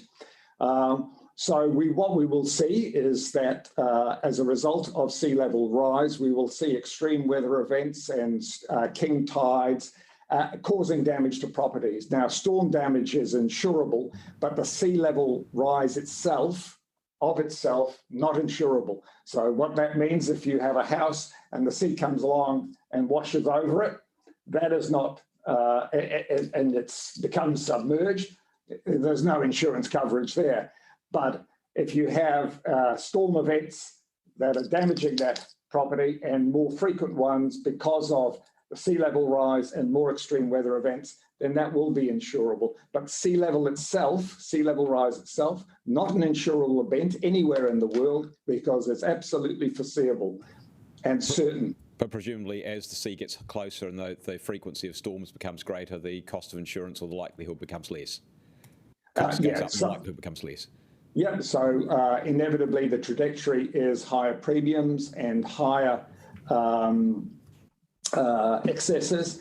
But one important point to bear in mind is that the banks who are providing the loans on these properties for mortgagees, they will be looking ahead and determining whether or not they want to provide a 30-year term, or maybe they will reduce that to a 20-year term or even a 10-year term. And as soon as they do that, that really will change the supply-demand equation, and you will start to see property prices fall. And as property prices fall, you will find people who are carrying debt with falling asset values, and the consequences of that will be dire. Oh, kia ora. Thank you very much. We have run out of time, councillors, for more questions. So thank you very much, Tim and Nick, for taking the time to kōrero with us. We appreciate you doing that. Thanks. Okay, I'd like to welcome John Milford, no mai John, from Wellington Chamber of Commerce. The submission is on page 144. Thank you. Tēnā koutou katoa, thank you very much. I misled you the last time saying it was my last. I know, I'm back again, I know. I'm sorry. Definitely is my last time. Thank you for the opportunity to submit. Look, we likewise, the previous speaker, would like to commend the city on engaging and producing a 30-year plan. It's welcoming to us that we're actually looking in the midterm, and not even the long term, but the midterm, about what we've got to do in the city. It's important that we consider that this needs to be tied up with our future transport plan and our other plans, spatial planning and the regional plans at the same time, so that we are making the right decision. So well done the city for that. What we would say is that we fully support the view that we don't have enough houses in the city. We've been saying this for a number of years now. You've only got to look at the prices. I was advised by a colleague of a two-bedroom apartment that had a price on $700,000. It went for $1 million when he bid for it in Miramar. So, you know, we are looking at a serious problem for even those people that can afford those sort of prices. Well, you know, what about the people who can't afford those sort of prices? So we do have a serious issue with the housing stock, both at all ends of the market, to be honest, within the city. And if we talk about economic growth, we talk about the well-being of the city, we talk about the well-being of the region. If we don't have good housing stocks across the spectrum, then we won't realise those dreams. We support your plan, and as I say, we think it's a good plan. We also support the removing of the controls on the pre-1930 housing developments. The space within the city centre, we have to get intensity within the city centre, but equally we also recognise that you have to be cognisant of the past, and we think the proposed controls between heritage and that have been put in there are sufficient to balance the needs to actually go into density. So we think there's a good balance in there. Look, you're never going to please everyone on this, and that's, I don't need to tell you that, but this is the reality. We need more housing, so we've got to put in place the best possible plans with the best possible safeguards that we can put in place. One of the other things that we'd highlight, two things that we further highlight, is that what is really important here is that the plans for the redevelopment of the city and all the opportunities in the city are closely aligned with the transport infrastructure plans, because there's one thing to be doing one plan, but if it's not lined up with delivering the transport infrastructure plan along the main routes, then you get them out of sync and you're not going to maximise the benefit. So from our view, that would say that Transport Infrastructure Plan needs to be speeded up to actually meet the requirements that are to do the housing. The only observation we'd make is that we think you've been a bit too conservative on part of your submission. We talk specifically along those streets, Kent and Cambridge Terrace, southern end of that, Tiaro, and the northern portion of Adelaide Road. Currently, you have single-storey commercial buildings along there. If you actually want to turn those into housing stock, then be more ambitious on what you're looking to put along there. 8 to 10-storey, I'd go up to 20 stories along those routes. That way, you will actually force this to happen sooner, because the more opportunity to build higher will push the land value up, which will actually mean that you'll actually get an action quicker than actually that you will now. And to be honest with you, you're talking about just across one street. Why not go up higher in those opportunities along that street? So those were the only observations we made. And the last observation, and it's always interesting to listen to Tim Grafton about, hell and brimfire that's going to descend upon Wellington. But the insurance issue is a major issue. It's a major issue for commercial. It's a major issue for residents. And to be honest with you, again, we have to seek a solution. And I think that is a solution that is not a city solution. It's a New Zealand solution. And it's a central government and local government solution in conjunction with the insurance industries. But it is a real problem. And to just keep saying, well, it's going to happen, so we keep putting our prices up and we can't get mortgages. Well, in that case, why would we build anything? So I think that's a real issue. So those are our key points. But we do commend you for this piece of work, and the quicker we can get on with it, the quicker we can see the benefits flowing from it. Kia ora, thank you. We've got a partai from Councillor Pennant. Thanks, John. 2 questions. Are you sure that the government can sort this? Wouldn't it be a global issue as well? Because, the reinsurance market is primarily overseas. And just the other thing of the risk around, 15-storey buildings, are you confident that that's safe in terms of ground conditions? Well, we're building buildings of 20 stories currently on reclaimed land right at the front with base isolated building, so why wouldn't it be any different along there? And as far as it being a global issue of insurance, yes, it is a global issue, but New Zealand has some unique mechanisms for dealing with things that is not done globally, like ACC and things like that. So why not come up with a mechanism that's actually New Zealand focused and delivers a New Zealand solution? Kia ora, Councillor Rush. Thanks. John, great to see you one more time. You touched on something I did want to speak to the Insurance Council about, and you talked also about balance, and they both sort of tie in together, because we heard from the Insurance Council, it seemed to me that we should be doing a managed retreat from the CBD and from everywhere. And I guess I'm just a little bit concerned about balance. And do you think there should be space in this spatial plan for greenfield development out the back of Brooklyn, for example, out the back of Karori, in those sorts of areas? Well, look, it's a good question. I mean, and it's one about affordability. One could argue that by opening up more greenfield sites, you get much more affordability. And look at Christchurch. I mean, one of the reasons that you can buy a family home in a plot of land, say at Rolleston, for $350,000 is because it's all greenfield development. So they've opened up greenfield development. Cost of land is cheap, and that's why they've managed to do it. The reality is, don't we need to do both? But we need to do it in a stage effect. Are we maximising the opportunities in the city now? I think we'd say no, because in our view, look at all the single-storey buildings we've still got in the city. Look at the footplate of some of those buildings. So you've got to say that you could utilise that land better than we're currently using it.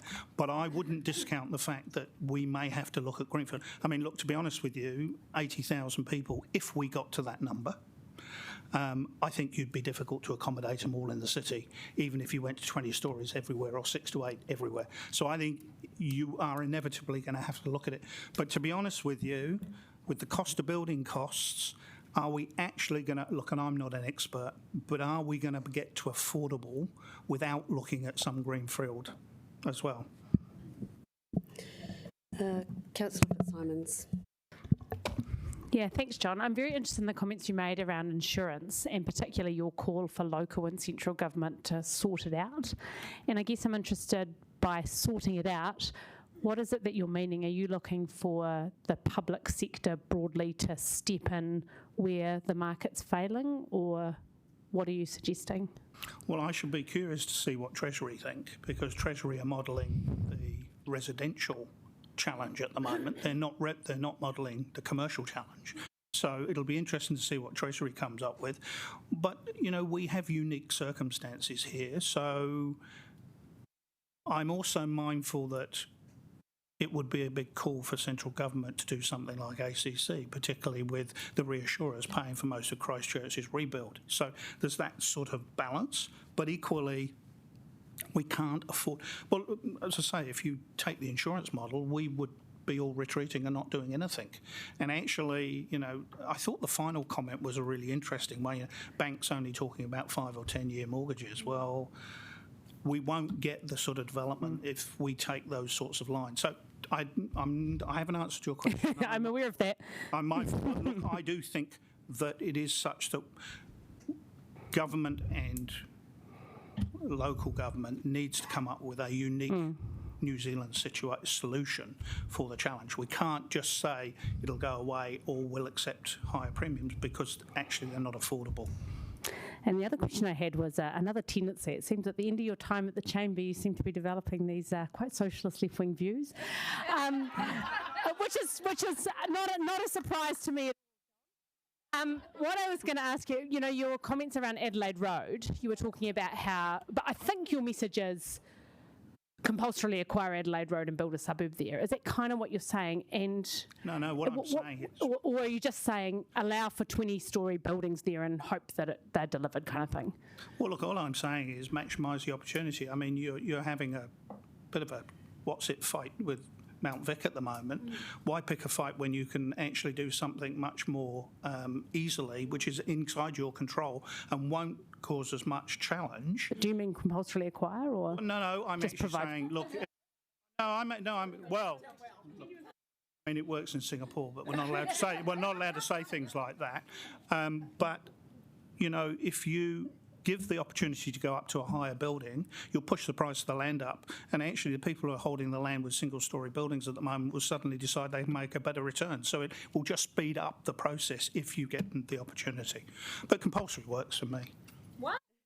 Kia ora, John, thank you so much for all of the times completely. You've come in. Thank you. All right, know my Grace Carr from Busa. Welcome, Grace. Thank you for coming in. So you've got 10 minutes and there will be some questions, I'm sure. Kia ora. Great to see you both. Great to see everyone here.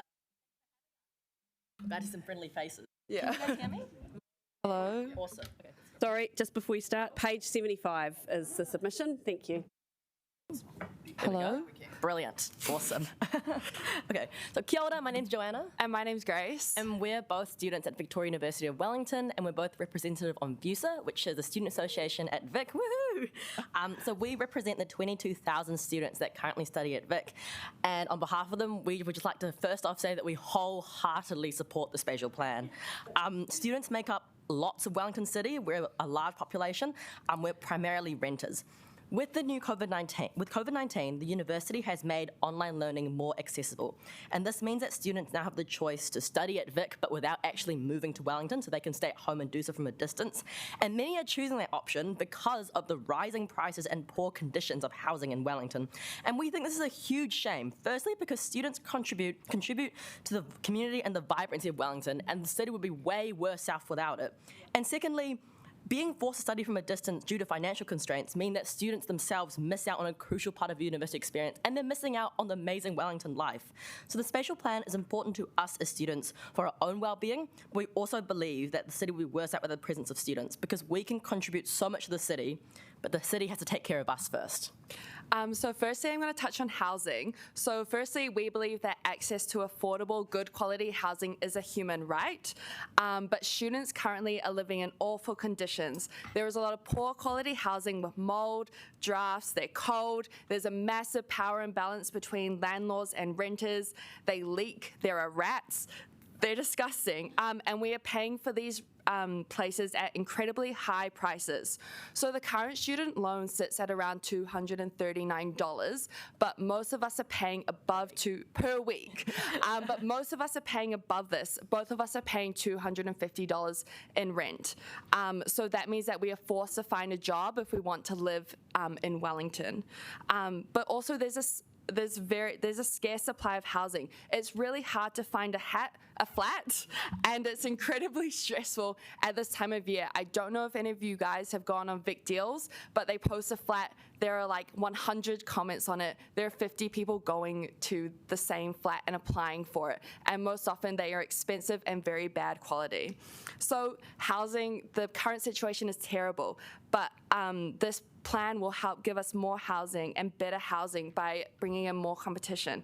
So this will mean that we will have better mental health because there's more security and safety around housing. We have more time to study, experience the city, and give back to our communities.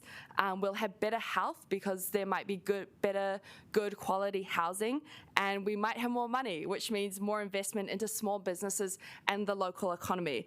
So this is all very good. So that's why we like the plan in terms of housing. But just touching on the character housing, which is pretty contentious, we believe that the current level of protections for character housing is enough. It preserves character and heritage at the right balance. But we think that the character of housing of Wellington does not actually lie in the housing. It is the diverse people that make this city so great, along with the cafes, the music and art scene, the creative scene, and so much more. People don't come to Wellington for the housing. They come to Wellington for the people and for the culture. They come despite the housing. Yeah, they come despite the housing. And the difference between our ask for housing and the Heritage Protection campaign is that we are asking for our basic human needs to be met. The Heritage Advocate are asking for wants, and we think our basic needs to housing outweigh their wants for heritage. So if Wellington truly wants to be a city of the future, we need to change the way that caters for all. Students are anxious about a lot of things, not only affordability, but also about climate change, about their safety and well-being. We've outlined in our submission in the principles bit, you guys can read it yourselves, about the importance of the city being accessible, climate resilient, and focused on the community. Just because students won't want to move to Wellington if it doesn't cater to these things, but also we don't think that they should be moving to Wellington and compromising on these things. We don't think that just because they want to study at Victoria, they should be being like, oh, I want to study at Vic, but instead I have to put up with X, Y, Z from the city. So we think that it's really important that as a city, we move towards addressing these concerns. So some of these, for example, is very few people in the Wellington CBD own a car because the high cost of owning, maintaining a car, as well as the already walkable nature of Wellington City. Also because obviously it's most climate friendly to walk or cycle. But we also think that walking or cycling is what helps small businesses grow, which again helps the culture and vibrancy of Wellington. But it also means that if we are going to prioritise that sort of climate resilient city, it means that we need to be able to have city safety as a priority and to build these high density in the inner cities, because obviously if you're taking the bus and you have to walk 20 minutes in a dark suburb on the other end from the bus stop back home, that's simply not safe. So if we build more high density housing in the inner suburbs, in the inner city, this will help city safety. So this plan deals with population growth, but I think the key question here is our population is growing, but what is the demographic that our city is bringing in? And so right now there are a lot of students, and students are mostly renters in Wellington, and we don't want them to have as awful experiences as we had, because they deserve to live with dignity.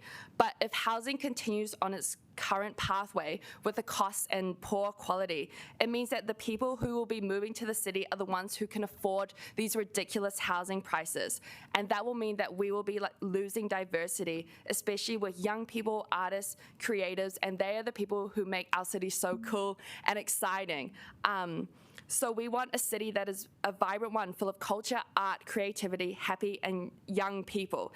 And this plan will ensure that. But if you don't pass this plan, our city will be losing a significant number of young people that make the city so exciting.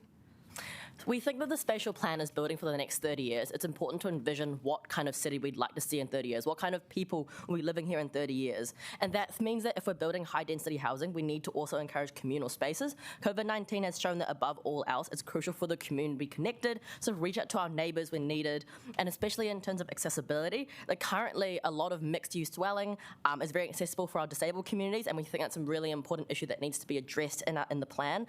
And the way the city is designed can help us connect with one another. And when we say connect with one another, we don't just mean the privileged in Wellington City, we mean all the communities in Wellington.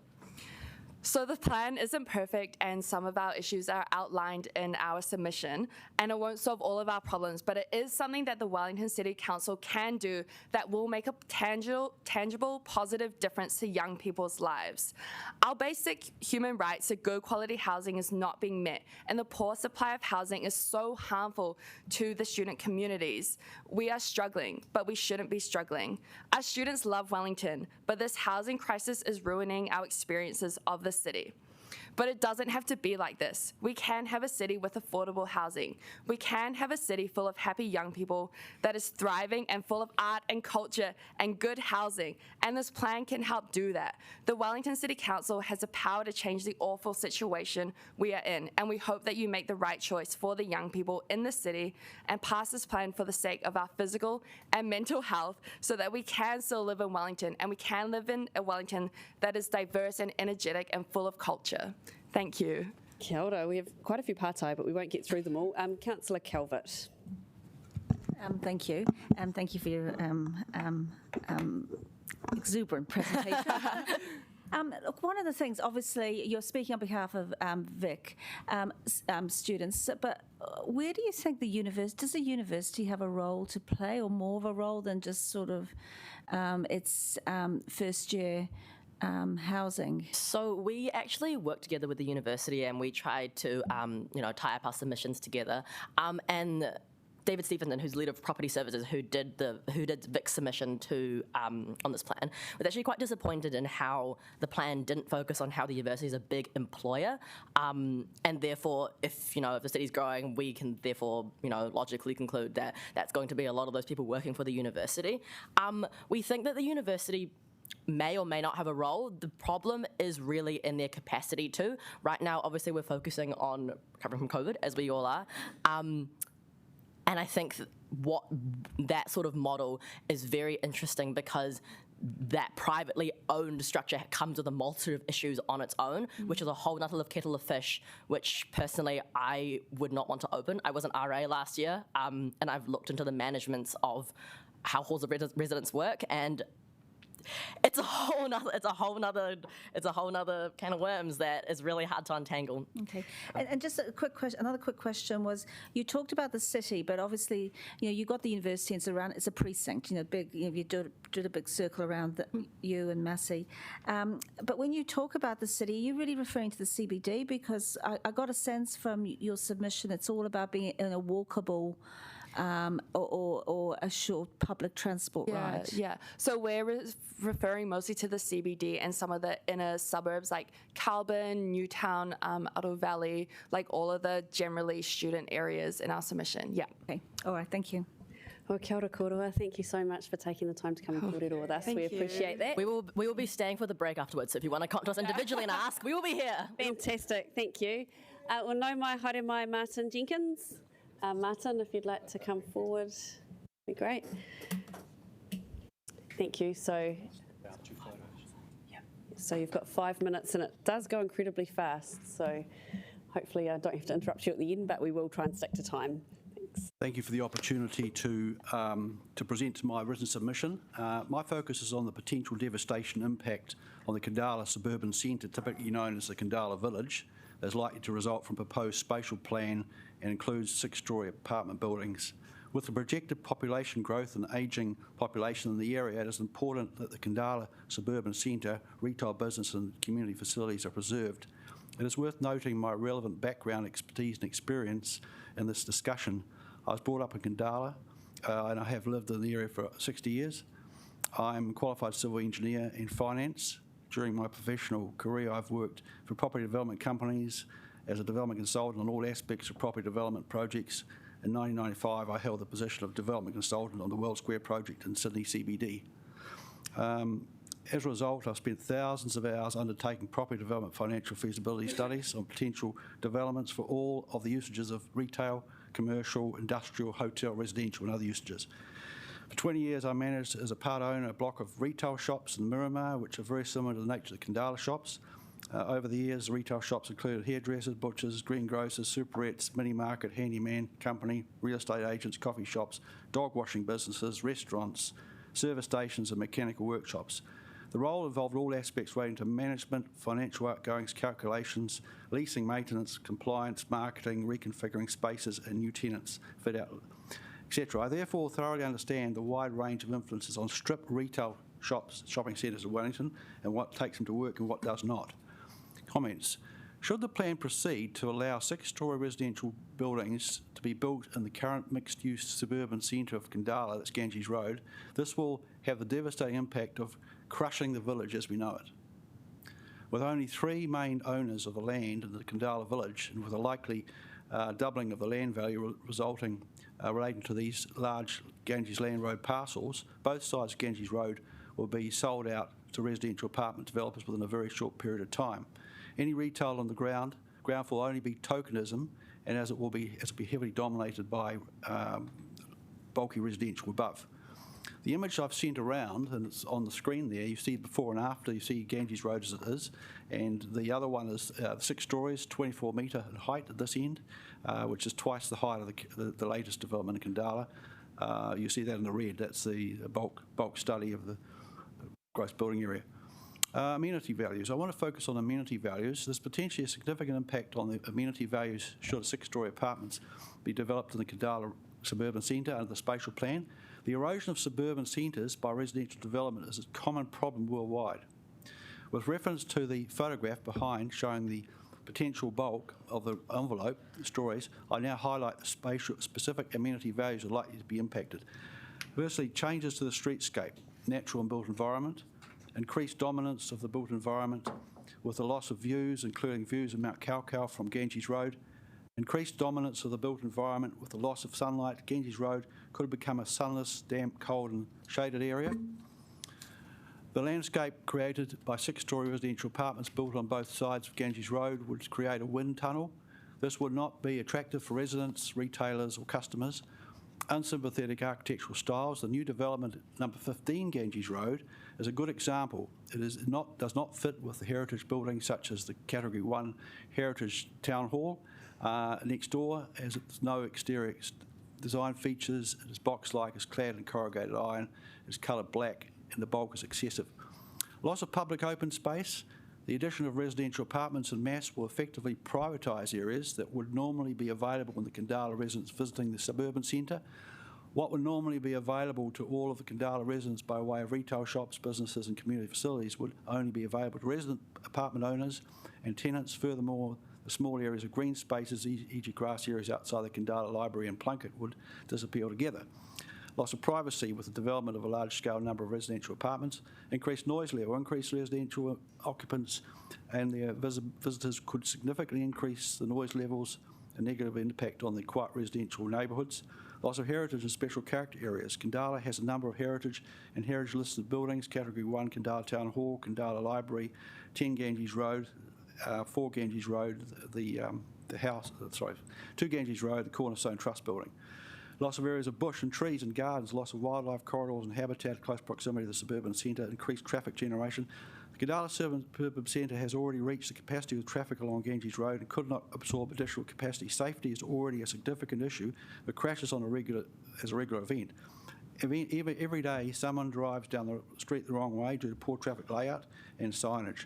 Kandala has a very bad car park and traffic flow layout that needs significant work, taking into account the age of many of the residents and other considerations. Bollards have already been put up to prevent vehicles crossing across the footpath into the shops. Ganges Road has been nicknamed Crash Alley by some locals. You've come to the end of your time, so if you can finish off, that would be good. Okay, so just the last couple of things. Thanks. Increased on-street car parking with 6-storey apartments. This has reached its capacity outside normal business hours, and it's exacerbated stormwater flows. In addition, there's a big question as to whether the already fragile stormwater and wastewater pipe network could handle increased usage. Any questions?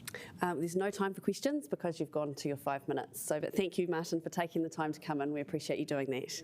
Thank you. All right.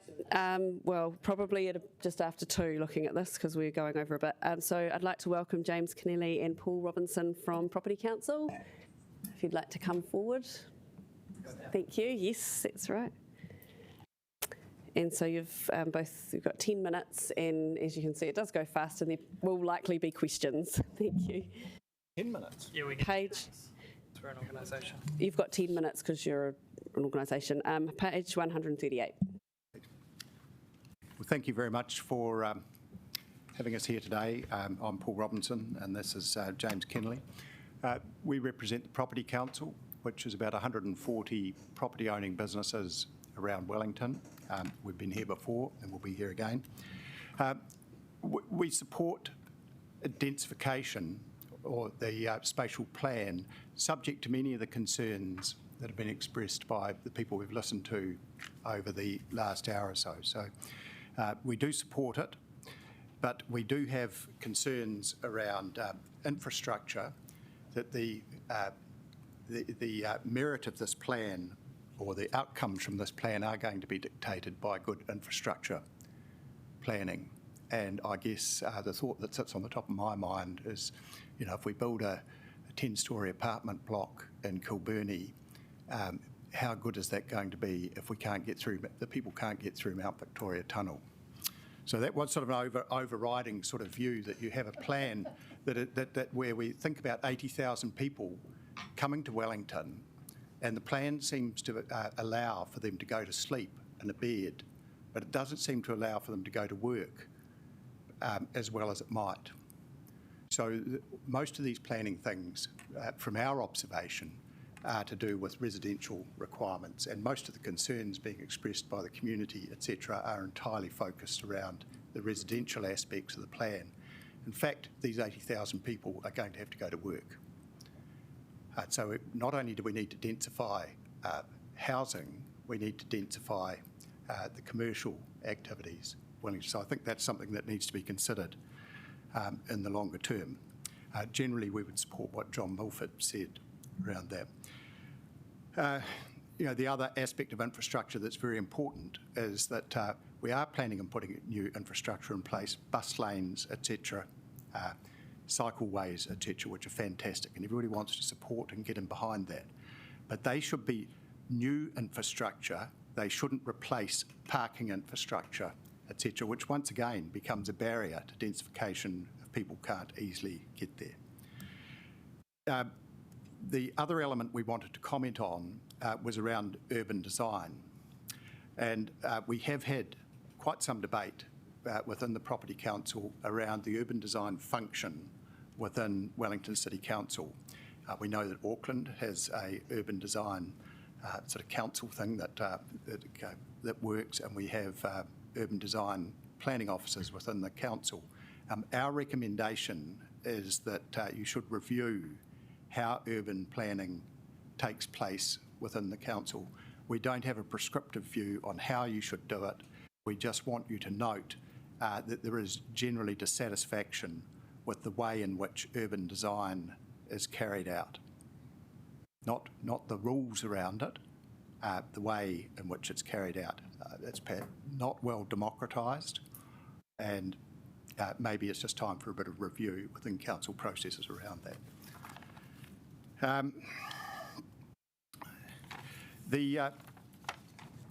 So I think that those are basically our the main points there. The other one we do want to support John Milford on is this discussion around resilience. And the fact that we have got, Wellington City Council's got well-developed resilience plans around all its hard assets, but we don't have good soft resilience, i.e. insurance. entirely subject to international markets with WIMS. Effectively, Wellington, we know we have a specific resilience risk around seismic activity. That risk is compounded by the fact that our insurers are also taking natural disaster risk around the subtemperate zones of the globe.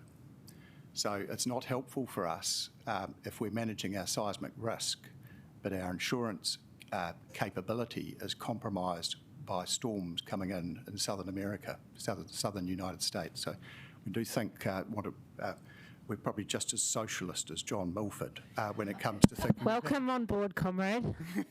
You can be able to attack us on that very soon. Yeah, exactly. So that's the point. And you do need, so I think that does come down to the last point that we want to talk about around densification. There seems to be this idea that we've got 80,000 people coming to Wellington, we need to densify. That part of the proposition is correct. The next part of the proposition is we've only got so much land, therefore we must go up and we must create high structures. And personally, I've really enjoyed the debate going on around this spatial plan because I'm not sure that height creates density.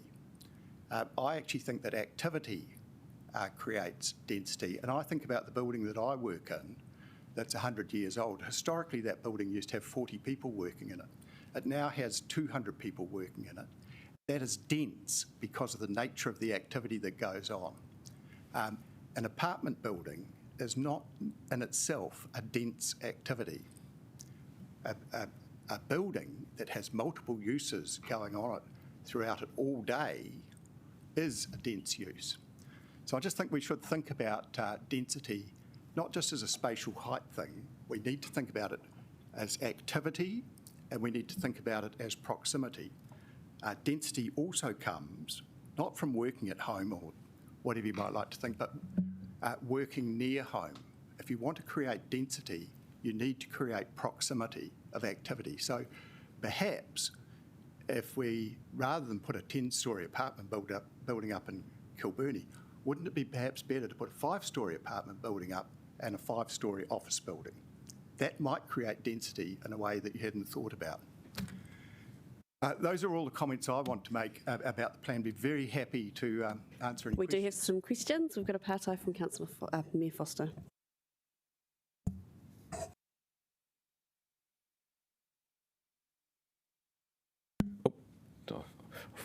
Two questions. The first one of them is the infrastructure one, and it's the infrastructure costs for growth are going to be absolutely astronomical, and the question that I sort of mulling over is whether we actually do it in a this is the area we're going to focus on for the first 10 years, and then this for the next 10, and then this for the third 10, in the sense of instead of going out and investing in infrastructure across the whole city all at once and then carrying the costs of that. Any thoughts on that? So that's my first question. I was just going to just quickly on the infrastructure. Yeah, it needs to be planned. Like, obviously you're going to have to accommodate with the growth, accommodate the infrastructure. In terms of greenfield, I think you've got an opportunity to use some of the powers that central government has afforded you under the Infrastructure Funding and Financing Act to accommodate some of the growth and some of the greenfield development. Central government is going to have to play a part. I mean, that's reality, and we've got that with Let's Get Wellington Moving. I don't see how council can afford to pay all infrastructure, and we will certainly be lobbying government for playing a bigger part in the infrastructure in Wellington, because I don't think it's got its fair share. Yeah, okay, cool. Sorry, perhaps if I could just add one thing to that, is we know we've got to pay more rates. We know that this infrastructure has to be built. You don't know how much more. Well, I know. We can hear rumblings on the street. What we want is certainty around it. It's no different to the insurance premium. So at the moment, the little bogies out there in the night time are going, rates are going to go up 15%. Your insurance premiums are going to go up 20% next year. So those are the little nightmares we're having at night time. If both those happen in an uncertain and uncoordinated manner, well, then we've got a problem in Wellington. Everybody's going to go north. But if it happens, if we deliver that stuff in a programmatic and systematic way, Well, I think we can deal with a lot more of that infrastructure than we think we can, and I do think it's worth, when we look at the amount of seismic work you have to do around your infrastructure, we are all hampered by the serious lack of certainty around the engineering standards, etc. I mean, they've been dogging Wellington for 10 years. We can't afford to have, if you like, contentious standards around building design, seismic design for the next 10 years. It's going to kill us. It's going to hurt you guys bad. Yeah. Well, it is hurting you guys badly. Yeah, no, cool. And look, the other one just quickly is the idea there that you had about urban planning. Can you just unpick that a little bit about, is this just you feeling that it's a bit arbitrary at times, or what's the story there? So some of the feedback we've received is from developers is that while consenting is actually quite good in Wellington, there are roadblocks on the urban design side of things, not in the guidance but in the application by officials. So what we're suggesting is maybe review some of that. What they do in Auckland is they've got a urban design panel. It has industry buy-in, something to look at. Kia ora. Ngā mihi korua, thank you for coming in to talk with us today. We appreciate you taking the time to do that. Thank you. Thank you. And now we have Steve Walters. Welcome, Steve.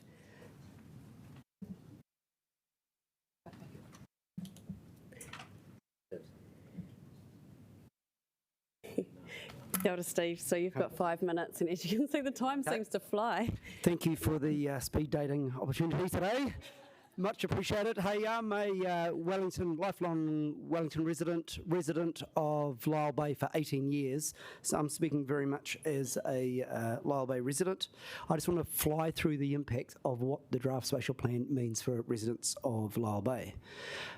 Firstly, if we just have a quick look at the plan, I'm sure you're all familiar with it, but just as a reminder, intensification, which we all agree is necessary. We've got 50 to 80,000 people coming here over the next 30 years in some key hotspots, primarily you see here Taitai, Miramar, and especially in Kuberi, and they're big mixed-use zones. But I just wanted to highlight and bring your interest to this intersection here on Onipu Road heading down to the beach, and you'll see at the moment we've got a couple of dairies and a cafe, and they've been designated as commercial zones and have the capability to go up to 6 stories. Now, the difference that we've got here for Lyell Bay compared to these other areas that have intensification is Lyell Bay is primarily a 1 to 2 story residential zone. We're not big on mixed-use areas. We have some cafes, as I mentioned, but pretty much it's 1 story housing. So when you look at this photo here, I'm not sure if you can see the screens in front of you. Oh, yeah, it's all in front of you. Great. You'll see from the aerial shot, looking at Lyell Bay, it's pretty flat. I know, unusual for Wellington. You guys may not be that familiar with flat areas of Wellington. I've lived there. We do have them. And that has some repercussions when it comes to building tall structures for the surrounding areas. Now, if you have a tall structure against a hillside, obviously the impact when it comes to sunlight and privacy isn't as great. But the moment that you go to Lyell Bay and you consider the spatial plan, you'll see that 6-story structures in Lyell Bay have a very dramatic impact on the people that surround them. There's 3,000 residents, 1,000 homes in Lyell Bay. And when you consider that the sun in summer will come from the southern point past the end of the airport there in the northern part, way north of Mapuia, and track around, 3/4 of the residents of Lyell Bay are going to have an impact from sunlight being impacted. And part of Lyell Bay is all about having kids in your backyard being able to get out and play. It's primarily, there's a lot of younger families living there, and that's why people have moved there. And the impact of a 6-story building would impact greatly on sun and privacy, not to mention the infrastructure. Now, I'm aware in the draft spatial plan there's special consideration for Lyell Bay because of the hazards from tsunami, liquefaction, the seawater level, which I've witnessed rising actually while I've been in Lyell Bay. So I know that's on the cards, but I just wanted to highlight what I've seen so far in the draft spatial plan. I'm not seeing a whole lot taking into account that this is a flat suburb, and suddenly having a 6-storey structure when it says in the draft spatial plan that we want quality developments in the right location. They should make a positive contribution to the neighbourhood, and that any new development will be designed so the scale and bulk of the building does not dominate the street. I think you'd have to agree, just looking at the impact of what's going to happen here in Lyall Bay, that would be incredibly oppressive and very much impact negatively to a greater extent than the gains of getting, I'm going to make this up now, 300 or 400 people in apartments that you might get in there compared to the 3,000 people that live there. That's a quick shot of, so that's Kilberry, mixed use, intensification makes sense. When you look at Lyall Bay, having that sort of infrastructure, it seems totally incongruous and out of place. Yes, get the need for intensification, like Paul's points before, but I think we just need to look in this instance, the impact is going to outweigh the positive gains. And I've got 50 seconds for questions. First partai from Councillor O'Neill. Kia ora, Steve. Thanks for all the work you do. Good to see you again.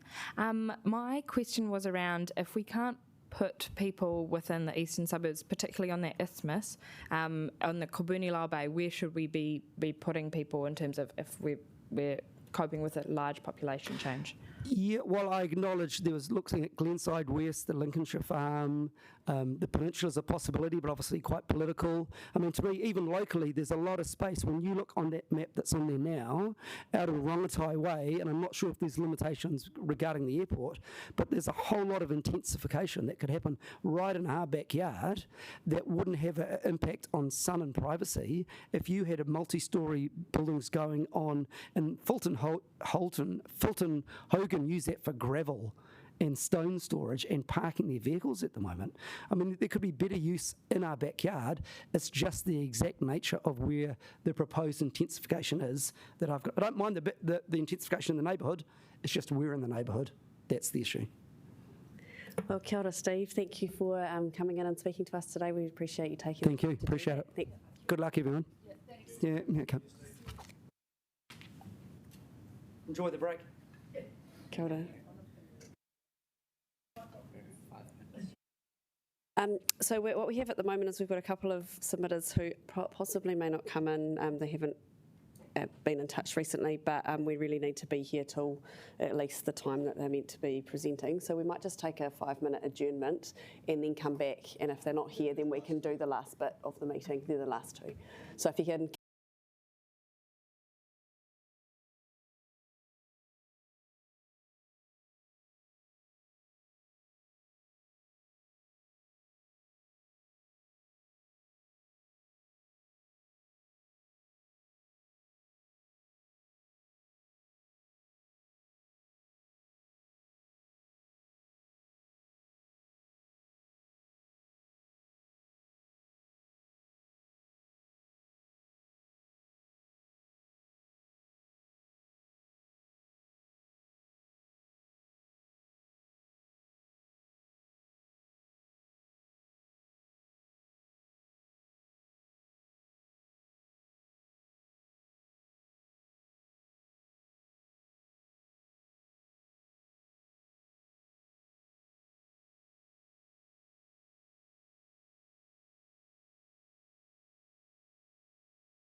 come, so we will now move on to the formal bit to finish off the meeting.